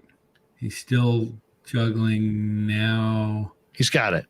But now he's going to get two down. Now watch. He gets the left down. He gets the left down, but the right doesn't go down. Are we sure that it's not down right here? No, it's not down. He's in the air. Yeah. Damn. See? He's out. Why does it look like from the other angle? It looked like that's why I didn't argue it, because he would have argued it. Hit. Oh, so I guess he's in the air there. Yeah, so his right foot gets down, but not the left. So watch. Here's the right gets down right on the sideline, and the left is over. Right there. That makes sense. So I thought it was touching, but I guess that angle just you couldn't really see how much air was under his foot. Yeah. Got any different background pictures, Ryan? I do. They're all tackles. Hey, couple things I want to get your guys' thoughts on as we're clicking down here. It's 11:51. We are an hour and a half into the live stream. Get that out of here. I don't know if we hit this before. Oh my God! Please, I can't even look at that. Jeez, that is bad too. Did we already? I mean, I know I kind of brought this up before, but we didn't really. Nobody gravitated towards it. Roger Maris Jr. says that Aaron Judge is the actual home run king with 62 home runs. Of course he does, because his dad. He says he holds the actual record over sluggers such as Bonds, McGuire, and Sosa, who played during baseball's steroid era. Of course he says that. I mean, it's his dad. Yeah, it's his dad. Yeah, but what difference does it make? It's like whether the records the record. So he's trying to say that his dad's held the record all these years. Yeah, and he still has it. He's tied with Judge. Well, I know there's a lot of people who would assume that, but the whole thing about it is the era happened. Yeah. It made players better. We can all agree. It made them players in the Hall of Fame that did roids. Jeff Bagwell. But wait a second. Hold on a second. Let me just make this point.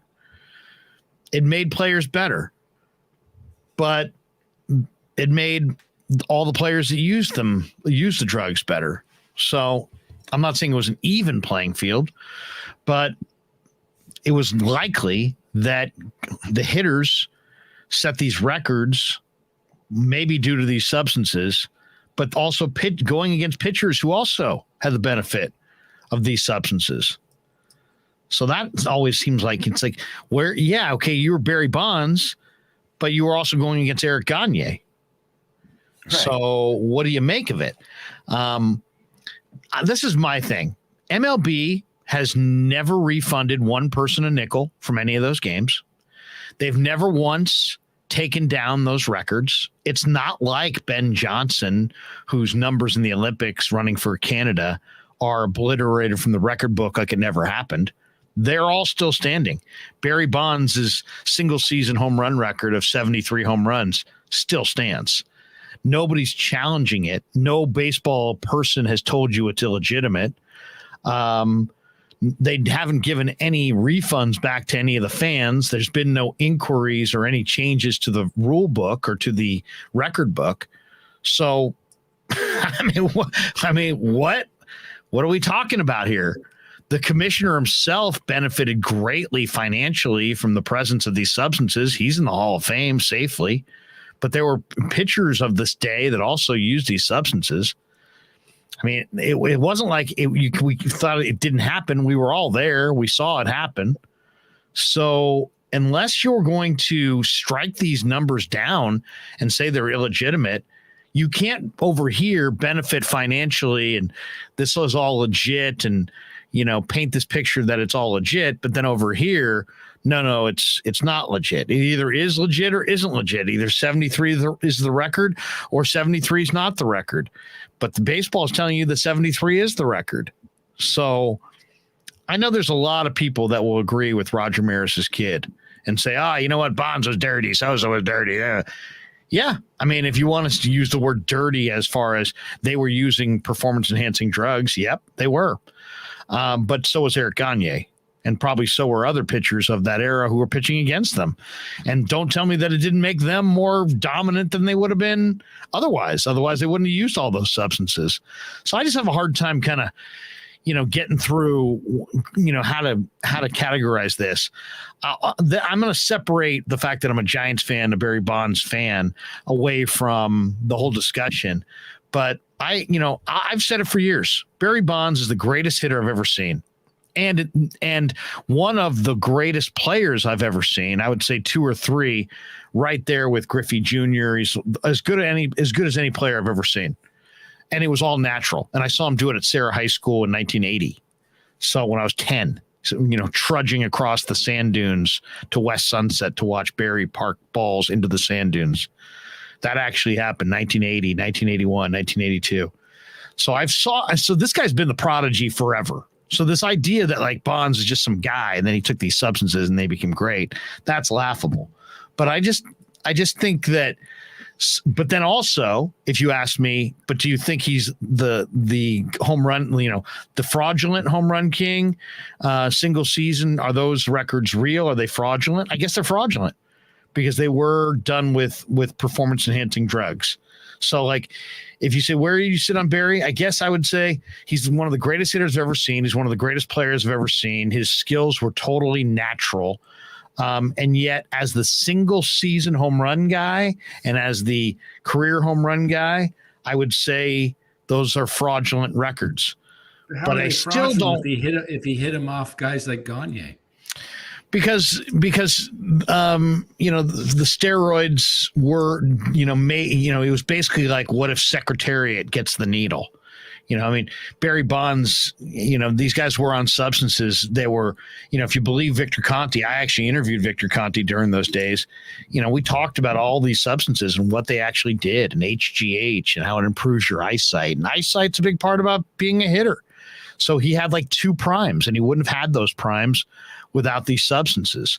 So like, if you're asking me if it's real or fraudulent, I would say it's fraudulent because I don't think Barry could have achieved those without these substances. And the substances he admitted to taking the substances. The substances were illegal. Today are on performance enhancing supplements, not drugs, but supplements that enhance all kinds. There's proven things that if you take. Well, as they say, you're probably right, Danny, because they say the cheaters stay ahead of the testers. So you're probably right. That's the other thing I was going to say is that we shouldn't assume, innocence on the part of anybody now. I think for what we should have learned from the steroid era is to never really take anything at face value when it comes to, big money sports and what people will do for an edge and for an advantage and for millions of dollars. We've seen it in multiple sports. All I'm saying is Bonds is legit. He's legit, but the home run numbers are fraudulent. But still, it bothers me when guys like Maris say, this guy's the real home run king. He's right, but it just bothers me because it's like, so, we're going to have this. We're never the only person who's ever going to pay for taking roids is Barry Bonds. Everybody else is going to benefit greatly. You know what I mean? Everybody else, Selig's in the hall. He kept every penny. He made $250 million or Look more. At the advancement in just even. You know what I mean? So like these guys all got what they wanted, and they paid no price.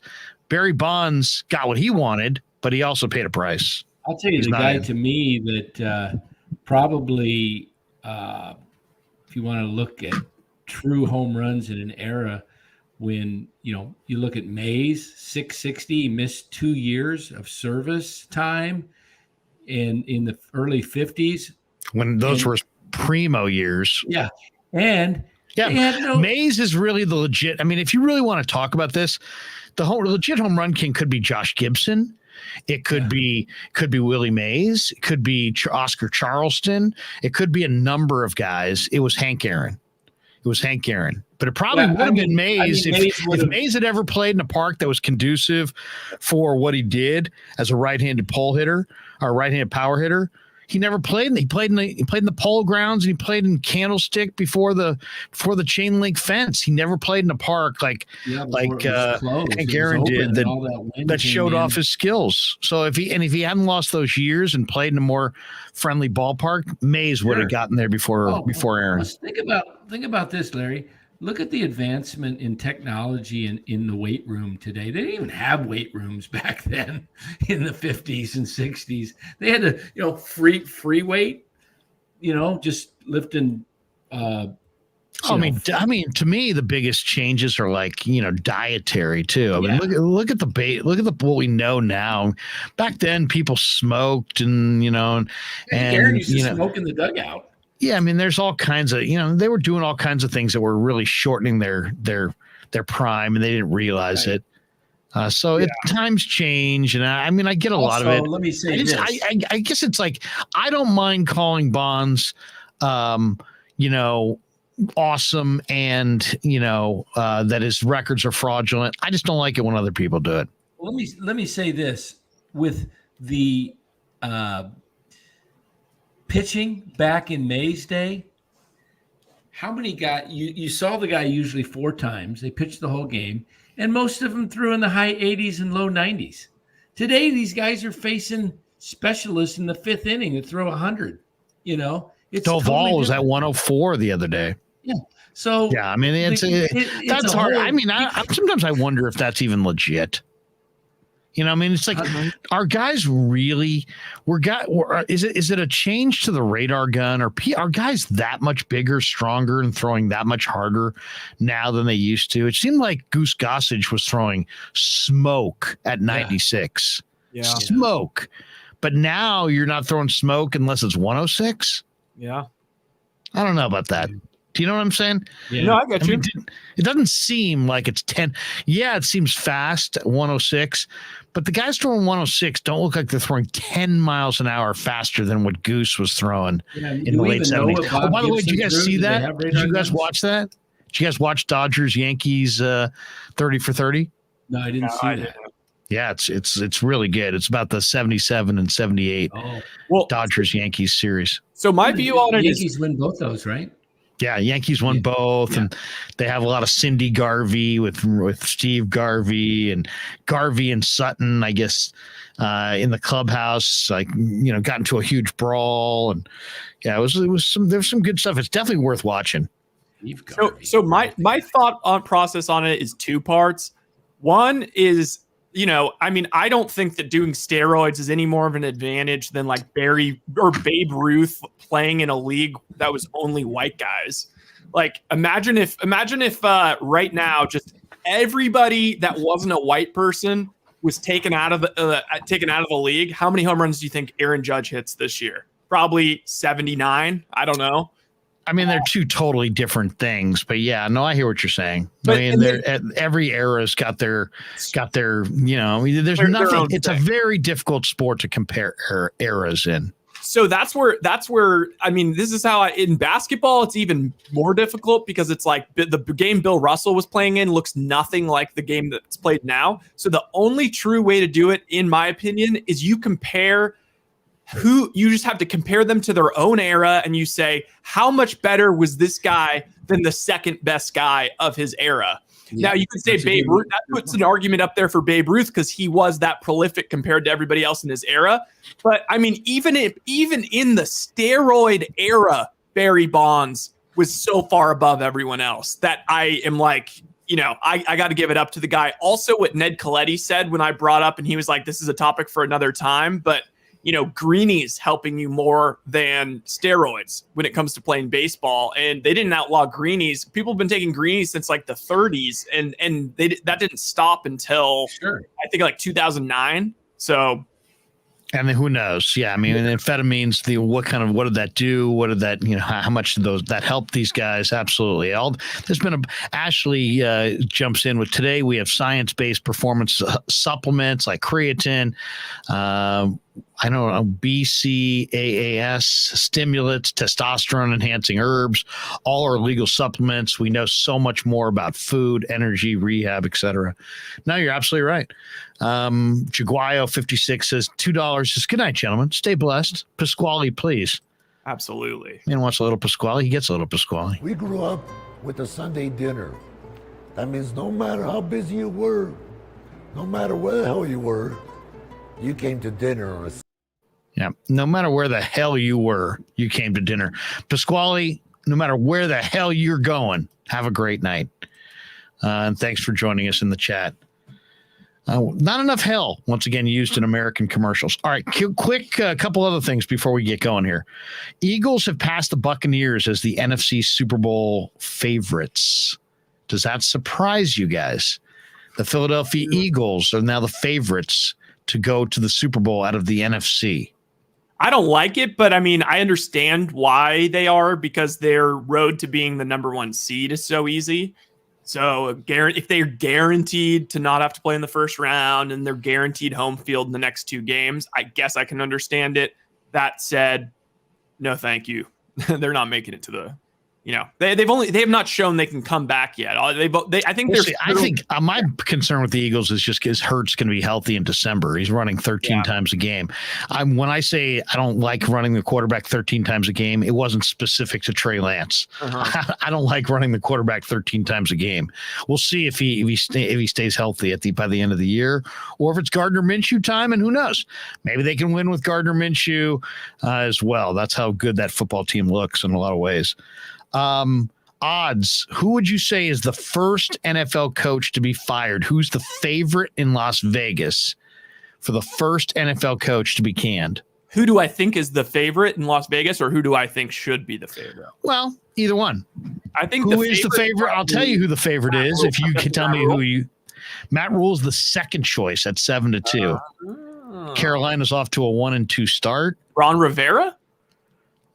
Rivera's 12-1. He is 1, 2, 3, 4, 5. He's the 6th choice on the list. 12-1 for the head coach of the Washington Commanders, who are off to a 1-2 start. Danny, you got a guess? I'm struggling here. Muted. Hold on. Former defensive coordinator of the 49ers, the Jets. Head coach Robert Saleh. Robert Saleh is not even on the list. Ooh, interesting. Robert Saleh. Oh, yeah, he is. 33-1. 33-1. Right in front of Shanahan at 40-1. Shanahan's at 41. How about Hackett at Denver? No, it's too early in Hackett's tenure. Hackett is the 3rd choice on the list at 5-1. I could see Frank Reich if he didn't win the last game. Where's he on it? Frank Reich is right behind Hackett at 9-1. Oh, Cliff Kingsbury. Cliff Kingsbury in Arizona is the favorite. He's 3-1 favorite to be fired. Wow. Yeah. What about Pete Carroll? Pete Carroll's 16-1. Here's the list. Cliff Kingsbury's number 1, 3-1. Matt Rule, number 2, 7-2. Tied at 3rd is Nathaniel Hackett and Josh McDaniels. Raiders are 0-3. The Raiders look really good to me for being 0-3. Frank Reich's 9-1. He's after that. Then Ron Rivera, Pete Carroll, Mike Vrabel, Mike Tomlin. Yeah, Mike Tomlin's not getting fired. Mike Tomlin's never even had a losing season. He's 22-1. Kevin Stefanski, what? Arthur Smith, Dan Campbell, Dennis Allen, Lovie Smith, Mike McCarthy, Robert Saleh, Kyle Shanahan, 40-1. So I would say if the Cowboys lose like 3 in a row, I mean, McCarthy will be gone soon. My favorite value is probably Ron Rivera. I mean, what does he do? I mean, Dan Campbell fires people like for sport. It's actually kind of shocking he's given him such a long leash. I know he's a great guy in the cancer thing, but I mean, their defense is no good, and they've got talent. And you mean not Dan Campbell? You mean? Ron Rivera. You mean the owner? What's his name? Oh, Dan Snyder. Dan Schneider. Yeah, you said Campbell. By the way, the NFL says that they will move Sunday's game between the Bucs and the Chiefs due to Hurricane Ian. It will be, if they have to, it'll be played at US Bank Stadium in Minneapolis. As of right now, the game is scheduled for Raymond James Stadium in Tampa. But the Bucs relocated their players, their coaches, and their families to the South Florida area and are practicing at the Dolphins facility. A couple more before we say goodnight. Cleveland Cavaliers supposedly are interested in trading for Jay Crowder. I think that's kind of interesting if the Suns wind up moving Crowder. Who's your September 29th NBA training camps are open, preseason about to get underway, regular season a few weeks away. Who's your pick? Who's your pick right now? Who's going to wind up in the NBA Finals this year? The Warriors, because I feel like we're all going to pick the Warriors. Well, I'm going Warriors. You don't have to go Warriors. I think the Clippers could be good. I think the Clippers are really good. Milwaukee. Warriors, Milwaukee. Okay. Brooklyn could surprise too. I know. I'm gonna have to. All right, I'm gonna go Brooklyn. I'm going Brooklyn, Golden State. Wow. Okay. I was thinking Brooklyn. Brooklyn's gonna be. They're gonna have something to prove. Yeah, the rosters. Yeah. I mean, Ben Simmons. I mean, I know he's annoying, but still kind of nice to have. And Joe Harris is healthy, right? Yeah. Joe Harris is healthy. I'm saying another edition of Warriors Cavs. I like what I've seen. I like what I see from the Cavs. I mean, look at the Cavs have. The Cavs go in the backcourt: Darius Garland, Donovan Mitchell, Karis LeVert. That's a pretty good 3-guard rotation right there. It's good. You got a Coro. You got a Coro and LeVert playing the 3. You got Mobley, Kevin Love, Jared Allen, Robin Lopez inside. I mean, they look good to me. They look good to me. The Cavs look good. Didn't they miss the playoffs? They made the playoffs, but I mean, this just goes to show that you reading the Sacramento roster, now reading this roster, which is loaded, how freaking stacked is the NBA right now? Because I think the Cavs are loaded, and I think they might be a 7 seed. Right. Like it's insane. I mean, if you told me you want to make an argument for the Nets, the Bulls, the Raptors, the Sixers, the Bucks, even the Celtics without Udoka, Miami, I mean, you can make an argument for a bunch of teams in the East. I think Danny's pick of the Bucks is the chalkiest. I think if I had a big amount of money, I'd probably bet it on Warriors Bucks to be there. But I just think the Cavs are going to make a big jump forward, and I love the Cavs individual players. I mean, I think Donovan Mitchell. I just don't think they have as deep a bench. Yeah, they're not as deep. That's what'll get them. That's why they'll be a 6-7 seed and get knocked out. Maybe surprise and win a first round, but they're not getting past the second round. More likely to get knocked out in the first round. One last one before we let you guys out of here. I saw a little question today thrown up that I thought was interesting. They're debating how would you rank the sophomore NFL quarterbacks from last year's draft? Oh.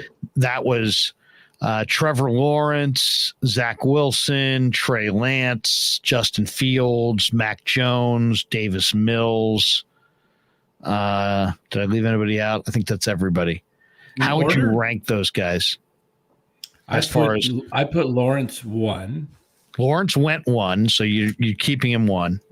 I think most people. 1. Lawrence looked really good last week. Jaguars looked really good last week against beating the Chargers in LA. Are we basing this on today, what we see today, or what just right now? Yeah, how would you rank them? What we believe they. Well, you could still think that Trey Lance is going to be a star, and you could still put him number 2. It doesn't have to be. It's just how would you redraft? If we're doing a redraft, Lawrence goes 1. Yeah, we're doing a redraft. That's the best way to state it, really. You're doing a redraft. Who you take second? 1. If I was doing a redraft, I think everybody would. It's interesting because everybody would say. Mac Davis went to. Mac Jones. You mean? I think. Jones. I think. I think everybody would take Lawrence 1 still, right?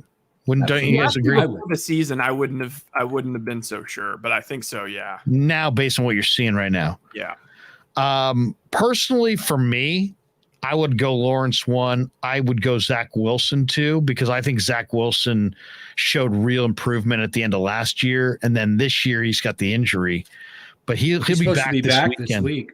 Yeah. And I think he'll bounce back with a vengeance. He was my favorite quarterback coming out. He just, he's got to put it together and he's got to stay healthy. The question is, who's 3, 4, 5, 6? I mean, I think really pick your poison. It's like Mac Jones and Trey Lance I have on the same level, where it's like, do you want the safe one, or do you want the one that has never been more of a question mark and could be the best football player in the league and could be out of the league in 3 years? Trey Lance, you talking about? Yeah. And then where's Fields? Go in this mix. I mean, Fields has. Below Mills. I would put him last and put Davis Mills ahead of him, just because I think Davis Mills. So if you had the third pick and Lawrence went 1 and Wilson went 2, because that's actually how the draft actually went. Yeah. Who would you put third? Right now, I'd say Mac Jones, just because of the injury stuff. Well, Mac Jones, as far as the ability to, already. He's accurate. He processes, the whole thing. To me, I think I still would go Trey, because I still think Trey's got a lot of potential. I think Trey has the potential and the upside, but I would then go Mac. The only thing I worry about Trey going forward, I would go with Lance. Then I would probably go Mills, and then I'd probably go Fields. I mean, the only thing with Fields I don't know what to make of is that I just feel like Fields holds the ball too long, and it never seems like I watch him. I've watched him on terrible teams like the Bears, and I've watched him on really great college teams, and it just seems like for a guy who's as athletic as he is, and even when he's been surrounded by great talent, he makes some phenomenal plays, but he also holds the ball a long time and takes a lot more sacks and negative plays than a guy with his athleticism and skill set, foot speed, arm strength. He's got great arm strength. He's got great accuracy, and he's a 4.4 athlete. But quarterback is about processing. It's about accuracy. It's about on time. And on time, there's a lot that goes into on time. And on time looks accidental, but then if you watch a quarterback week after week, you realize that is the position. The ball's got to come out on time. That's one of the reasons I love Brock Purdy, is when I watch Brock Purdy, I see the ball come out on time. I honestly thought the 49ers were going to draft Justin Fields last year at 3, just because of his playing big games at Ohio State and the fact that he was a very mobile quarterback who could run fast and who could escape the pocket, and he has a pretty good arm. I thought Kyle would be able to coach him up and get rid of some of those habits, like you said, of holding on to the ball too long. At the time, I thought he was the safer pick than Trey Lance because of his game experience. I think Trey has more upside potential. I just don't know how long it's going to take, because the NFL is such a different league than college. It's so fast and it's so physical. And the fact that he hasn't played but 6 games in like 4 years. Dan, I'm going to ask you a question right now. Yeah. How many completions and how many attempts do you think that Justin Fields is averaging per game right now? I would say probably about 12 completions. Am I close? I'm not going to say anything. Okay. He's probably throwing at about 25 times and let's say 13 completions. Okay. Larry, what about you? How many completions? How many attempts per game and how many completions per game would you say off of your top of your head? I would say 16 attempts and 8 completions, something like that. Okay, Larry, you're dead on. Am I? I was just a total guess. He's averaging 6.7 completions per game. Right. And averaging 15 attempts. So 50% at only 15 attempts. He's thrown 45 times in 3 games. That's insane. He also has kind of a remade line. He's probably got the worst surrounding cast. He doesn't really have any receivers. He's got Darnell Mooney. That's it. But yeah, I mean, I don't want to make total excuses for him. I don't think it's he's interesting. As bad it's hard to evaluate the quarterback versus what's going on around the quarterback. Yeah. You know, because like I like what I'm seeing as far as Trevor Lawrence, but I also like what I see around Trevor Lawrence. So they've been so Justin bad. Fields at Ohio State. He beat Trevor Lawrence. He was up against Trevor Lawrence his entire career throughout college, in high school. They were 1-2 coming out. Right. And they were competitive. And that's why I was pushing for Fields, because of that competitiveness, because he has it. I just think he's on a crappy team with a horrible offense. And I think if you had put him in Kyle's offense, I think the 49ers, those plays where Jimmy gets tackled in the pocket, I think Justin breaks loose and creates a play either with his legs or his arm.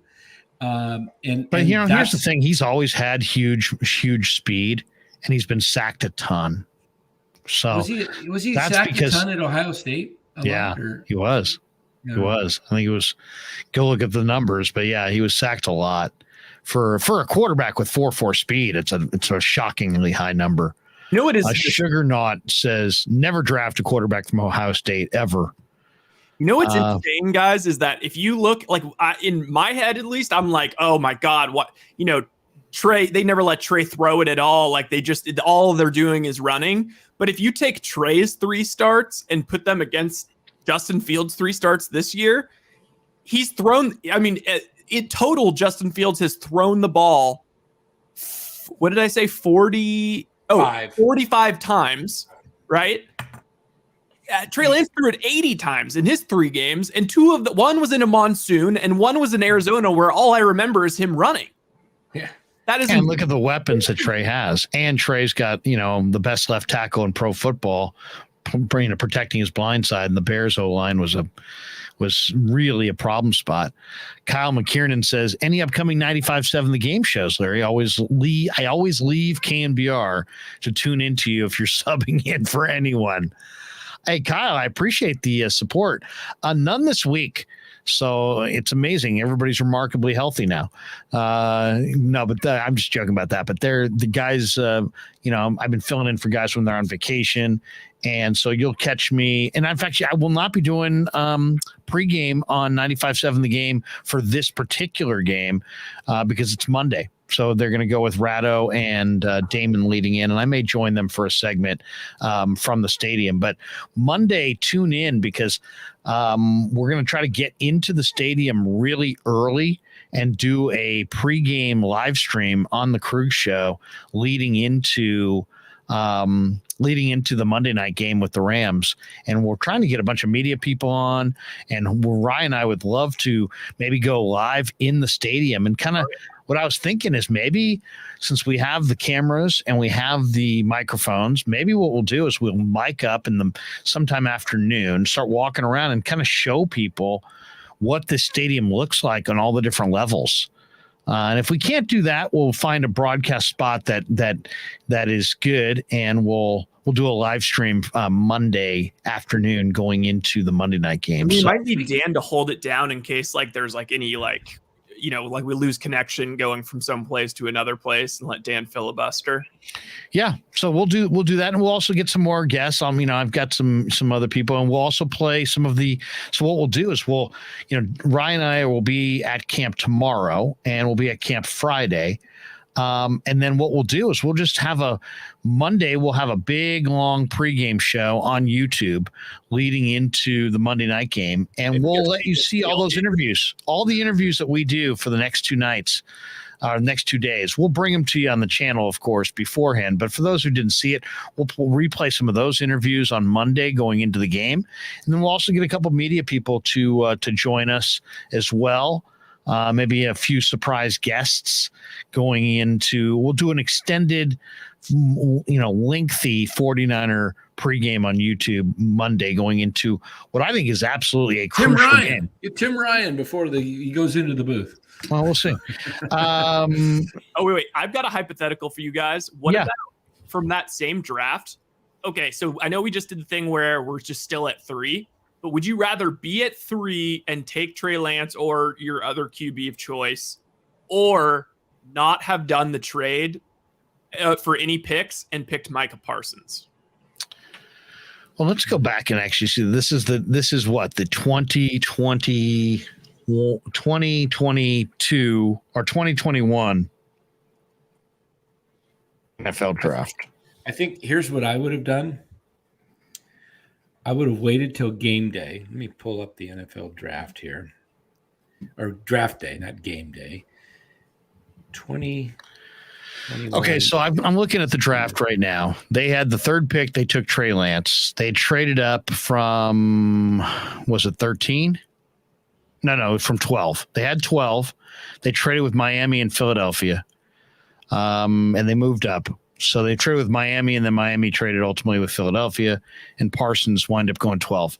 So it went Lawrence, Zach Wilson, Trey Lance, Kyle Pitts, Jamar Chase, Jalen Waddle, Penei Sewell, J.C. Horn, Patrick Surtain, Devontae Smith, Justin Fields, Micah Parsons, Rashawn Slater, who's, he's hurt now for the year now, but he's a premier left tackle. And then you got Mac Jones at 15. Heck, the Raiders at 17 took Alex Leatherwood. They've already cut him. Gone. How about that? Najee Harris went 24.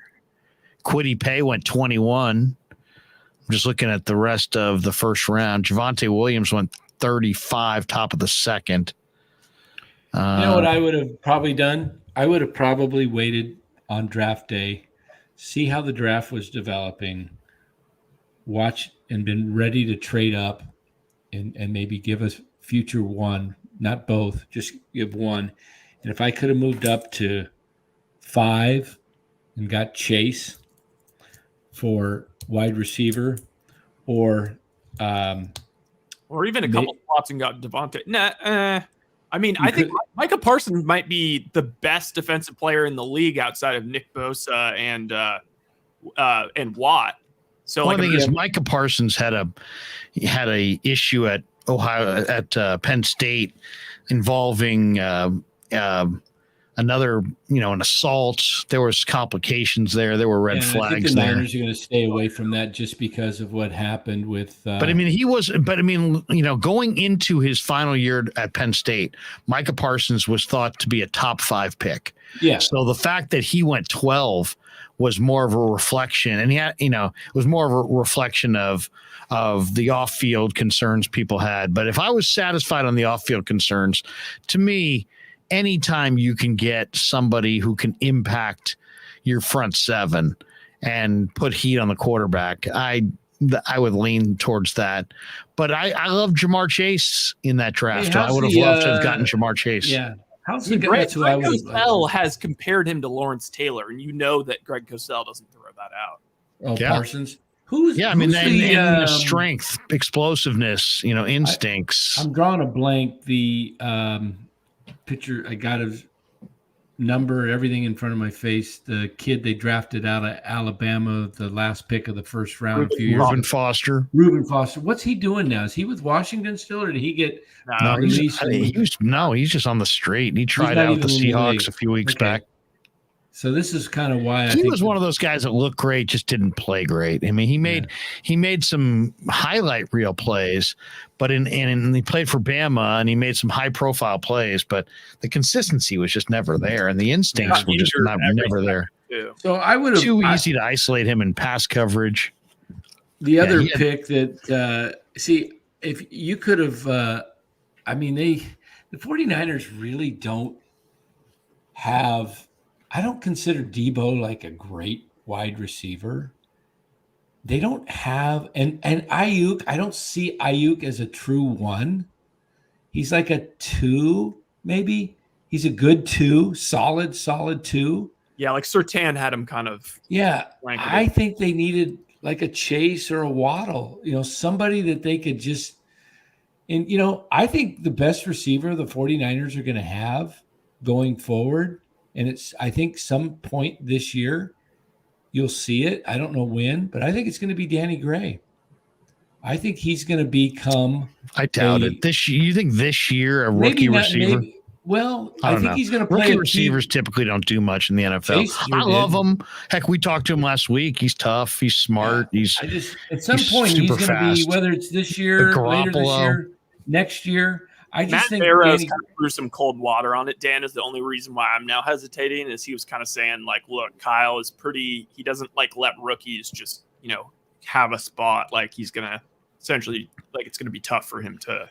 Well, it's unfortunate if the reason is because Kyle doesn't let rookies. I mean, I would hope that if the guys he's a deep pattern guy, and they don't really have that quarterback. I would have agreed with you with Trey Lance, because with Trey Lance, then you had the quarterback who could deliver the pill down the field, and also Trey Lance throws the deep ball so well, and Gray can get deep just at will, basically on any play he can go deep. They want to use him deep. But now I think they'll throw it shorter to him, and then he'll have to break some tackles. They do need some. They need a true number one receiver, because Debo is. I think Debo. Ayuk is supposed to be that guy. He's a first-round draft choice, right? And Kittle needs to run around. He's at times he just Jimmy's got to have to be able to build. He's got a nice rapport with Debo. He's got a nice rapport with Jennings. He's got to build that rapport with Ayuk. You've got to keep feeding Ayuk. Trey had that. Yeah, he needs to work on Ayuk, and Ayuk's got to be there for him. Ayuk's got to run the right routes. He's got to finish his routes. He's got to be trustworthy. He's got to be a guy that if Jimmy throws an anticipation pass and leads him to an open area, he's got to get there. What I would do with Debo, though? I would make him more, just put him back there as a receiver. And use him a lot as a receiver, running routes, doing some jet sweeps, occasional reverses. If you're going to put him in the backfield, don't always run him. Use it as decoy. Well, it's clearly not surprising anybody right now. That's the other factor. Yeah, they're going to catch up to the leagues adjust. They figure it out. And go ahead and. What do you think about Odell? What about you think about signing Odell if he becomes available? What's his injury? ACL? Yeah, I'd have to see what it looked like in the workout, because some guys come off the ACL, Ryan, it's like they never had it. Yeah. And it's like, wow, look at this guy. And then other guys are like, wow, that was in the Super Bowl though, too, wasn't it? That was February, early February. Isn't it? He might not be ready for a while. He might be a late in the year kind of a thing. But you never. People are coming back fast from the ACL. I don't remember when Jerry Rice came back from it, and in the same season, everybody was like amazed because Jerry's Jerry. Against, Tampa the first game, and then he comes back against Oakland on Monday night, and he was good, but he wasn't. He lost a little something, a little something, and we'll see the way modern medicine is. It's amazing how little these guys typically lose after sometimes major surgeries. How many guys now do you see who come off an Achilles and they still look good? Well, yeah, look at Jason Barrett. He had the Achilles a few years back, and then he came back 2 years ago. Hey, speaking of health, I think Ward and Verrett are cleared to practice. Right. They can come back week five. Yeah. So we're week 4. So yeah. The Niners secondary looks really good, and they could be on the verge of getting even better. And then look after the bye. As soon as the bye comes, when they come back to play the 9th game, you'll probably have Trent Williams and Elijah Mitchell back. We'll see about that. I don't know about Trent, but maybe. Yeah, maybe. It's time for them to get wins. They got to stack some wins now and make it so when they are full strength at some point, if they get there, that that they're still in the race, and they got to win some games here. I don't care what it looks like this week. I don't care if it's ugly. I don't care if it's run heavy, pass heavy, special teams. I don't care what it takes. They got to get a win. They got to win the next. They got to win the next 3 because they got to pile up some wins right here and right now. Now, Fred Warner says Brock Purdy looks great in practice. This is his quote. He went on 95.7 The Game today. He says, I really love the way he's progressing, the type of competitor that he is. He's shown a lot of poise as a rookie quarterback since day one. Val Ramos says it's Purdy time. That's the other question is, everything's week to week in the NFL. You're going to see him at some point. Jimmy doesn't play well this week against the Rams and the Niners lose, how soon do you think we will see Brock Purdy? Or do you think Shanahan will resist and be like, you know what? No, we're just going to stay with Jimmy. He'll resist. But for how long? He would only go to Purdy if they lose to the Rams and they went on the road to Atlanta and Chicago and lost and they were 1-5. That's the only way you'll see Purdy. Or an injury. Or an injury. But I think he's only going to Purdy as in an injury. I don't think he's going to play. Yeah, if they're 1-5, I mean, you remember they'll make up an injury maybe at some point if they paying lose enough games per game, and that contract goes up and up and up. So, what do they do if Purdy comes in and plays well? Then what? Honestly, I wouldn't be. I would actually be surprised if he came. Because I expect him to play well because he's played well.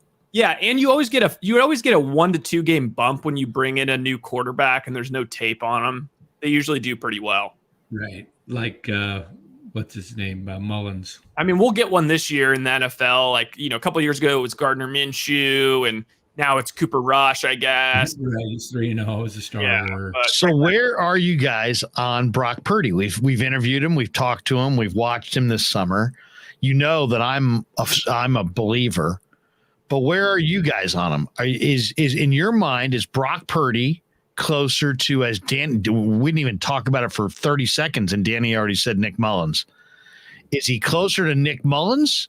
No, I said closer. Mullins got a chance to play well because there was no tape on him. What's that? I was just pointing out, Ryan, that you get a 1 to 2 game bump out of a guy that's new, and I brought up Mullins because right. But I'm just saying immediately, you're not alone. As soon as people talk about Brock Purdy, I'm not comparing him to Mullins. People will bring up Nick Mullins. Nick Mullins' name. Is he more Nick Mullins? Undersized guy who just had a nice little look in the preseason going against second and third teamers, or is he closer to an NFL starter? I believe he's closer to an NFL starter than Nick Mullins. Than he is closer to being like a Nick Mullins. I'm not a huge Nick Mullins guy, but I could see why people liked him as a backup. He was resourceful and he would move around and he knew the plays. Like he knew the offense. Even Shanahan at one point said he knows it as good as Jimmy.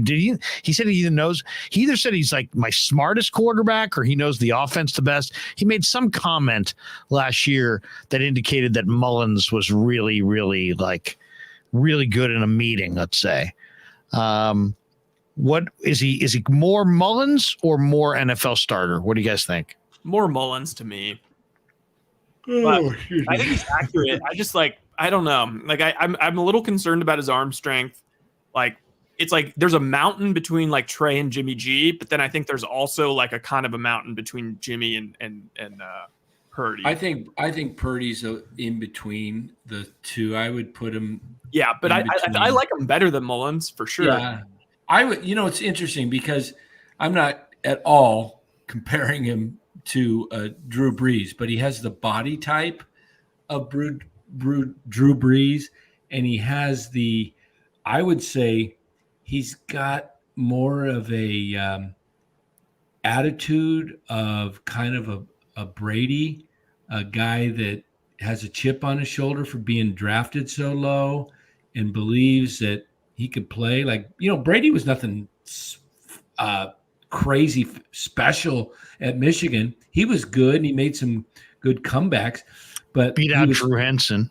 Yeah, but he was awful in the combine in speed. He was slower than molasses, and that's why I don't like combines. I like game tape. I look at, can a guy play on the field? That's why I was so high on Hufanga, because I said the guy's a football player. Throw out all the other crap that you judge a player on. Look at the guy's heart. Look at what he does on the field, and guys play. Jerry Rice, for example, was not a 4.3 40 burner, but on the football field, you couldn't catch him. You couldn't catch him once he got a step on you. He had game. You do speed. have to watch the tape. You do have to watch the tape because the tape, like, who ran an incredible 40 and he just never played to that speed was Vernon Davis. Yeah. Vernon Davis ran 4.38. 4.38 at like 250 pounds coming out of Maryland. And I mean, Vernon Davis didn't play to that speed. No. You never looked at him and said, "Oh yeah, he's a 4.3 guy." When? He's like, I can't even think of like more than a couple times where I ever saw him even run away from the coverage. And yet he ran 4.38 at the combine. So it's like these numbers are numbers, and it's like, you're right. And Jerry ran whatever he ran, 4.55, and he ran away from people his whole career. And the best receiver in the NFL last year was Cooper Kupp.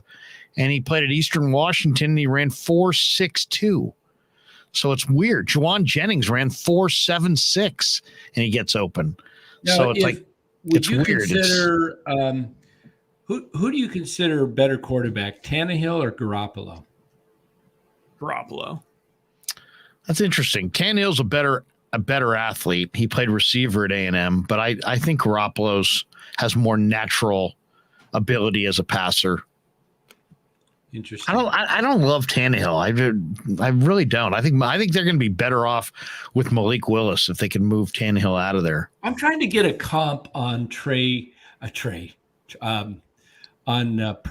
Brock Purdy, and I'm trying to think of a quarterback who he reminds me of that he could have a successful career. Maybe you remember the guy at the Jets, the kid out of Marshall. What was his name? The quarterback. Chad Pennington. Yeah. He was a pretty good quarterback for a while. Maybe Purdy could be something like that. Yeah, I mean, to me, he kind of reminds me of a little bit of Kirk Cousins, a little bit. I'll say this: he has a stronger arm than Pennington. Pennington didn't have a very good arm. Yeah, Pennington had arm problems. Yeah, but he was pretty accurate. It's interesting when you watch Brock Purdy. It's like he's small, but he's 6 feet and change, 225 pounds. He's Drew Brees' body. Jimmy Garoppolo is 6'1" and change, or 6'2" barely, and 225 pounds. Brock Purdy he's really Jimmy's like basically an inch taller, and they have basically the same build. Purdy was faster. Purdy had better college numbers, better college record. Jimmy's a little bit better athlete. Jimmy's a little bit more like, if you look at the combine numbers, he had a little bit better combine numbers. Here's what I like about Purdy. He went to Iowa State, a perennial losing football program, and won there and played in competitive games in the Big 12. And he was, he made Iowa State actually, a pretty good 32 program. School records. Yeah. And so the fact that he was able to do that and play all 4 years, won the job as a freshman, and wasn't highly recruited because he had some health issues at high school in Gilbert, Arizona. And then he goes on to Iowa State, plays well, and then he kind of gets, Mr. Irrelevant, the last pick in the draft. That's got to leave a guy with he wasn't expected to be, obviously. 49ers said they liked him in the 4th or 5th round. Yeah. To me, he was a 4th, 5th round pick, 4th, 5th, 6th. But the guy goes all the way to the end. Being picked last in the draft is actually leaves more of a chip, I think, than even going undrafted, because it's like, now I got this notoriety as I'm the worst guy. I'm the worst player picked in the draft. It's like, so you remember when Aaron Rodgers sat in that green room and he was going to go, it looked like he was going 1 to the Niners, and he sits all the way to 24. I mean, he came out of there pissed off, and he still carries it. I mean, to the sense that he wants to beat the teams that didn't draft him when he plays them. I always look at, dude, did you get better? Did you get better? And like, so he starts off his first year. You said he played as a freshman. He started 8 games as a freshman, completed 66%, 16 touchdowns, 7 picks. Not bad. Comes back the next year, completes a little bit less, 65.7, but 27 touchdowns, 9 picks. That's really good. And 8 rushing touchdowns. Then he comes back in 2020. His completion percentage is relatively exactly the same, a little bit better, 66.6, 19 touchdowns, 9 picks, 5 rushing touchdowns. And then he completes 71%, almost 72%. Wow. His final year. And like 5 games, he had like over 80% completion percentage. So I just see a guy who's TDs and picks in his senior year. 19 and 8. 19 touchdowns, 8 he pretty picks. much averages right in the low 20s and about 8 picks. But this is at Iowa State. You know what I mean? It's not like Iowa State was some juggernaut. But what I just like about him is when you watch him. They're playing Big 12. Big 12, Oklahoma. Yeah. Was Oklahoma still in the Big 12, Oklahoma, Nebraska, or no longer Nebraska, but Oklahoma K-State. State, Big 12. Texas, Tech. Texas. Right. Yeah. We know the Big 12. But what my point is just that if you watched him, he's totally calm. And when he's out there, he's like, he's not, his eyes are not frenetic. He knows where he's going. And to me, the thing that's really impressive is watching him on the short stuff, the underneath, the quick game. Because in the quick game, you have to be like so perfect with your footwork because you have one wrong step takes you out of your timing. So it really shows off how refined and developed you are with your feet and your release and then your footwork by how you operate the short game. He operated the short game in the preseason like expertly. There were no false steps. He threw strike after strike after strike. But to me, it's the poise and just as you said, kind of the chip on his shoulder, the determination, but it's the understanding. It's between the ears. Pre-snap, this kid's processing what he sees at the line of scrimmage. He knows where to go with the ball and he knows who he's supposed to go to. In a lot of ways, I think he's exactly what Shanahan wants. Shanahan's gonna be this expert play caller. He's gonna get these mismatches. He's looking for you to execute the plays and find the mismatch and, be able to process things quickly and deliver it on time, short with accuracy. What I like is that this kid, and Shanahan commented on it, he lets it rip. He absolutely lets it rip inside these tight windows. So that's what NFL quarterbacks do. They work in incredibly tight windows, both the windows that the receivers are operating in and the windows that their line gives them as far as pass protection. And in tight windows, you got to see it and with conviction, rip it and throw it with anticipation. And this guy does. So none of that is accidental. All of that is super big time. The question I would have is, does he have enough of an arm to be an NFL starter? Or is it just shy of that? Is he a little too confident? Like, I don't like seeing that he's like too tough. He's too tough of a guy taking hits. Is that what you're talking about? But like, I don't like the idea that he's like throwing 9 picks in college. I know that it's like 19-9 is not that horrible, but it does seem like maybe he's willing to kind of take the kind of a bold shot every once in a while, which I like. 81 touchdowns, 33 picks in college. That's not bad. Not bad. And you kind of have to almost look at the tape, see if some of them are, tip drop balls or who knows. But it's not Aaron Rodgers, 40 touchdown passes and 2-3 picks. We'll see. We'll see if Jimmy bounces back or where the season goes from here and how Kyle, treats the quarterback. What do you think we see out of Jimmy? What's your prediction? I just think he was so bad in this game that he's gonna have to be better. He's gonna have to be better. But I also, we didn't even talk about the whole lip reading thing. Did you have any luck with the lip reader, Ryan? You were talking about maybe. Oh, I might have got a call.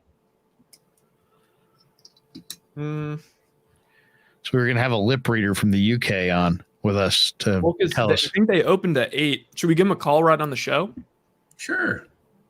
Or is that not cool? I don't know. You might want to call them off the air. Yeah. Cool. I was like, put him on the spot. I looked at the lip thing and I think he said Screen passes suck. No, I don't think he was saying it. I think he was saying your play sucks, man, talking to maybe himself because it was right at the end of the game. There was no draw play. So I don't know why. And I don't think he said all your plays suck because I only read 4 words coming out of his mouth, not 6. So it looked like draw. It looks like draw plays. It looks suck, like draw, man. but that doesn't make it does look like draw because you see the. But either way, whatever the word was before plays suck, man, that's basically what he was saying. The plays suck. Yeah, whether he's saying your plays, draw plays, whatever plays. Well, I was thinking maybe he was talking to himself saying like your play sucks, man, not like my play sucks. Like he's talking, dude, your play sucks, man.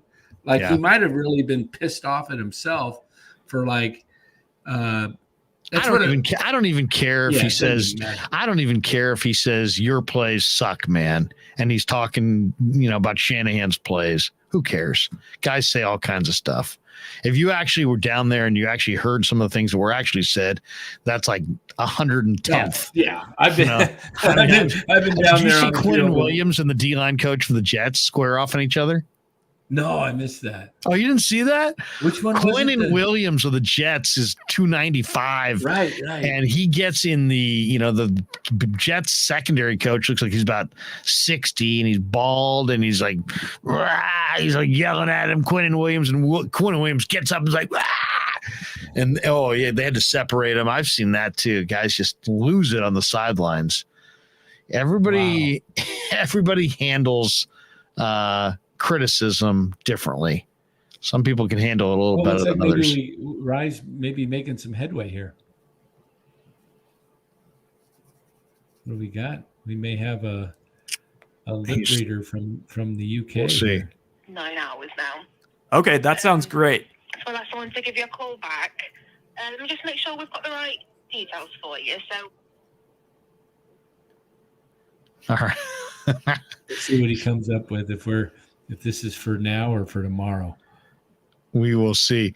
Hey, let's do this. We'll pay the bills. We'll come back and we'll give you our underdog pick of the NFL weekend straight ahead on the Krueger. Larry Krueger here for Telmetrics. Thanks to Casey Bateman and the good people at Telmetrics. If you're an occupational therapist, if you're an orthopedic surgeon, a chiropractor, a physical therapist of any kind, Telmetrics is designed for you to use in your practice and will greatly benefit your patients.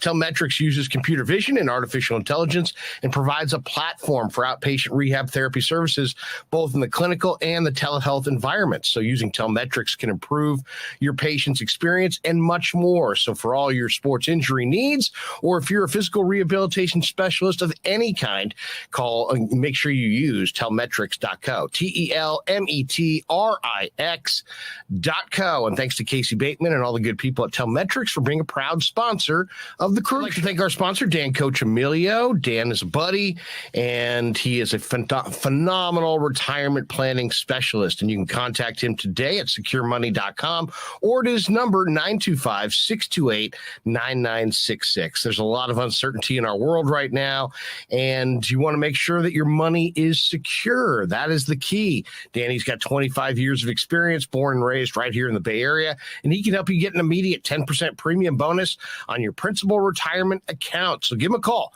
925-628-9966.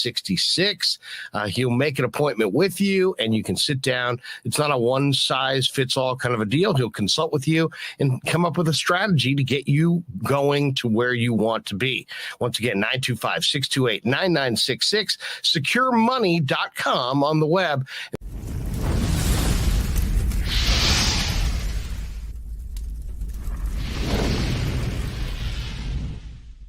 We grew up with a Sunday dinner.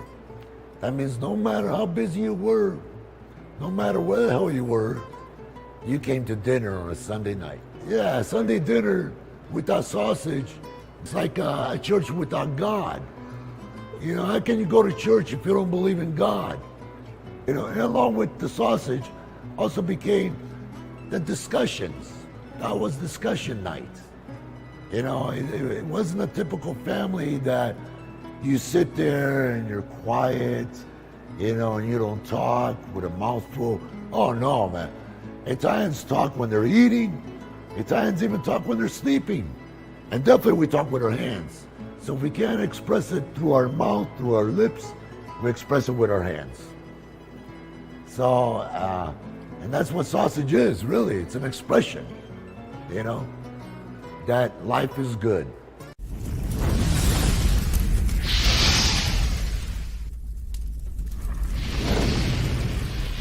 So New York style sausage was started over 7 years ago. We are the largest producer of fresh Italian sausage on the West Coast.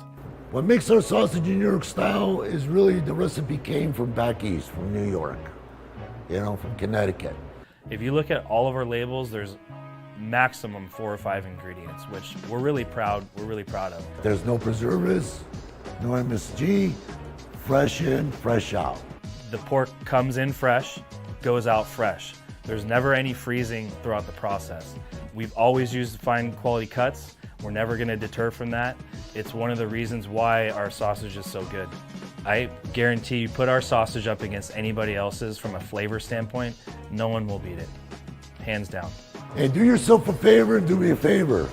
Go buy a package of the New York style Italian sausage. Guaranteed you will love it, guaranteed.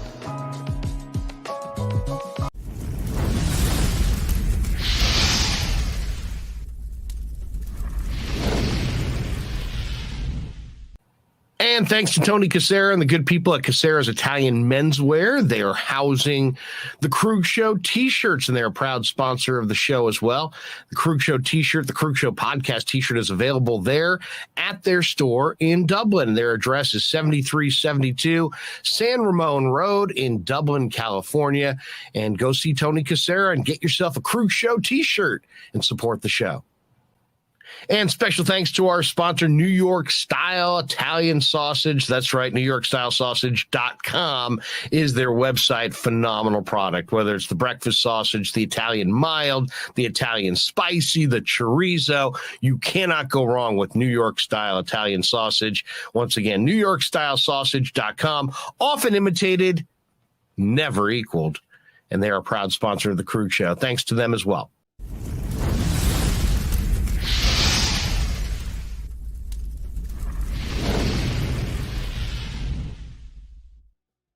All right, coming down the home stretch on the Krueg Show, one perusal of the chat. We've got this one from Central Valley King. He says, small quarterback that cannot run like Russ and Kyler probably was the thought of a lesser version of Baker Mayfield, talking about Brock Purdy.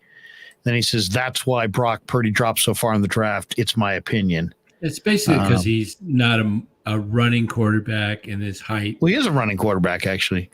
Well, he's not a guy that's he actually probably runs better than Jimmy for sure. Yeah, better than Jimmy. Yeah. Central Valley King says, I think he can hopefully be better than Baker Mayfield because of his awareness in the pocket. I don't know. To me, the one thing that separates him from some of these other guys is that he's very calm, he's very bright, and he's very competitive. And yeah, in an ideal world, he's 6'3" and 220, 230, but he's more like, 6 feet and change, 225. But he's accurate and he knows he can process what he sees and he knows where to go with the ball. It's interesting, very interesting, because in a lot of ways, he can execute the plays. If Kyle's the expert at designing the plays and finding the mismatches and, being this ruthless play caller who finds these conflict defenders and just crucifies them, in a lot of ways, Purdy could be the guy who carries out that plan. But They got to believe in him, and he's got to kind of wait his turn, and he'll probably get a shot. It's going to come organically with an injury to Jimmy Garoppolo. And at that point, my prediction is you're all going to see what I think I've already seen, which is this is a kid who makes it look easier than it is, and he's got a lot of upside potential, and I think he's going to have a lot of success. So we'll see. We shall see. Before we get out of here, give me your guys' pick on your sleeper team or your upset of the weekend. There's upsets all the time in the NFL. I did predict Jacksonville over San Diego last week, so I did have that. You had Jacksonville against San Diego. I had against the Chargers. I had them beating the Chargers. Yeah, not just the points, but I had them outright winning. Wow. Okay, so here are the underdogs this weekend. Jets are underdogs to Steelers by 3 in Pittsburgh. Ravens at home are underdogs to Buffalo. Buffalo rolls in. Buffalo's a 3-point favorite. Texans are the favorite over the Chargers, or I should say the Chargers are the favorites over the Texans in Houston. It's Texans getting 5 at home. Cardinals are getting 1.5 in Charlotte against the Panthers. Patriots are underdogs at Lambeau without Mac Jones, 9.5 points. That's a lot of points. Expecting a blowout there. Broncos, Raiders. Raiders are the favorite by 2.5 in Vegas. Raiders are hungry for that first win. They're 0-3. Buccaneers are underdogs at home against Kansas City, and that game may not ultimately be played at home. So that spread could move as well because it's going to be played in Minneapolis possibly. But the Chiefs are already favored to bounce back with a win there, and I like the Chiefs there. Niners are underdogs at home on Monday Night Football against the Rams. Niners are -1.5. And then let's see what the other ones. Dolphins are underdogs in Cincy on Thursday night. They're like begging you to take the Dolphins there. It's Bengals -3.5. The Vikings are favored over the Saints in New Orleans by 2.5. Cleveland is favored in Atlanta over the Falcons by 1.5. Dallas is only a 3-point favorite over the Commanders in Dallas. Detroit is favored by 4 over the Seahawks in Detroit. And Colts are given 3.5 at home to the Titans. Giants are given 3 to the Bears at MetLife. And the Eagles are given 6.5 to the Jaguars. If you like the Jaguars so much, you can go with them again. They're getting 6.5 in Philly. All right. Who's your underdog that's gonna pull the win or pull the cover this weekend? Who is the favorite between the Dolphins and the Bengals again? The Bengals. The Bengals are the underdog? You said who's the favorite? I said the Bengals. The Bengals are the favorite. For the same reason that the Bengals are favored by that much, I'm rolling with the Ravens at home. Yeah. Obviously, the Bills are a better team, and they're coming off a loss, so they want to get a W. But, that watching that game, that took a ton out of both teams. And I think that's directly the reason why Miami's 3.5-point underdogs. They're just expecting them to be beat after that game. Yeah. It was a little banged up. I think the Bills are going to roll into Baltimore, and I think Lamar is like, you know what? I'm the MVP. Yeah. Baltimore's a really good team at home.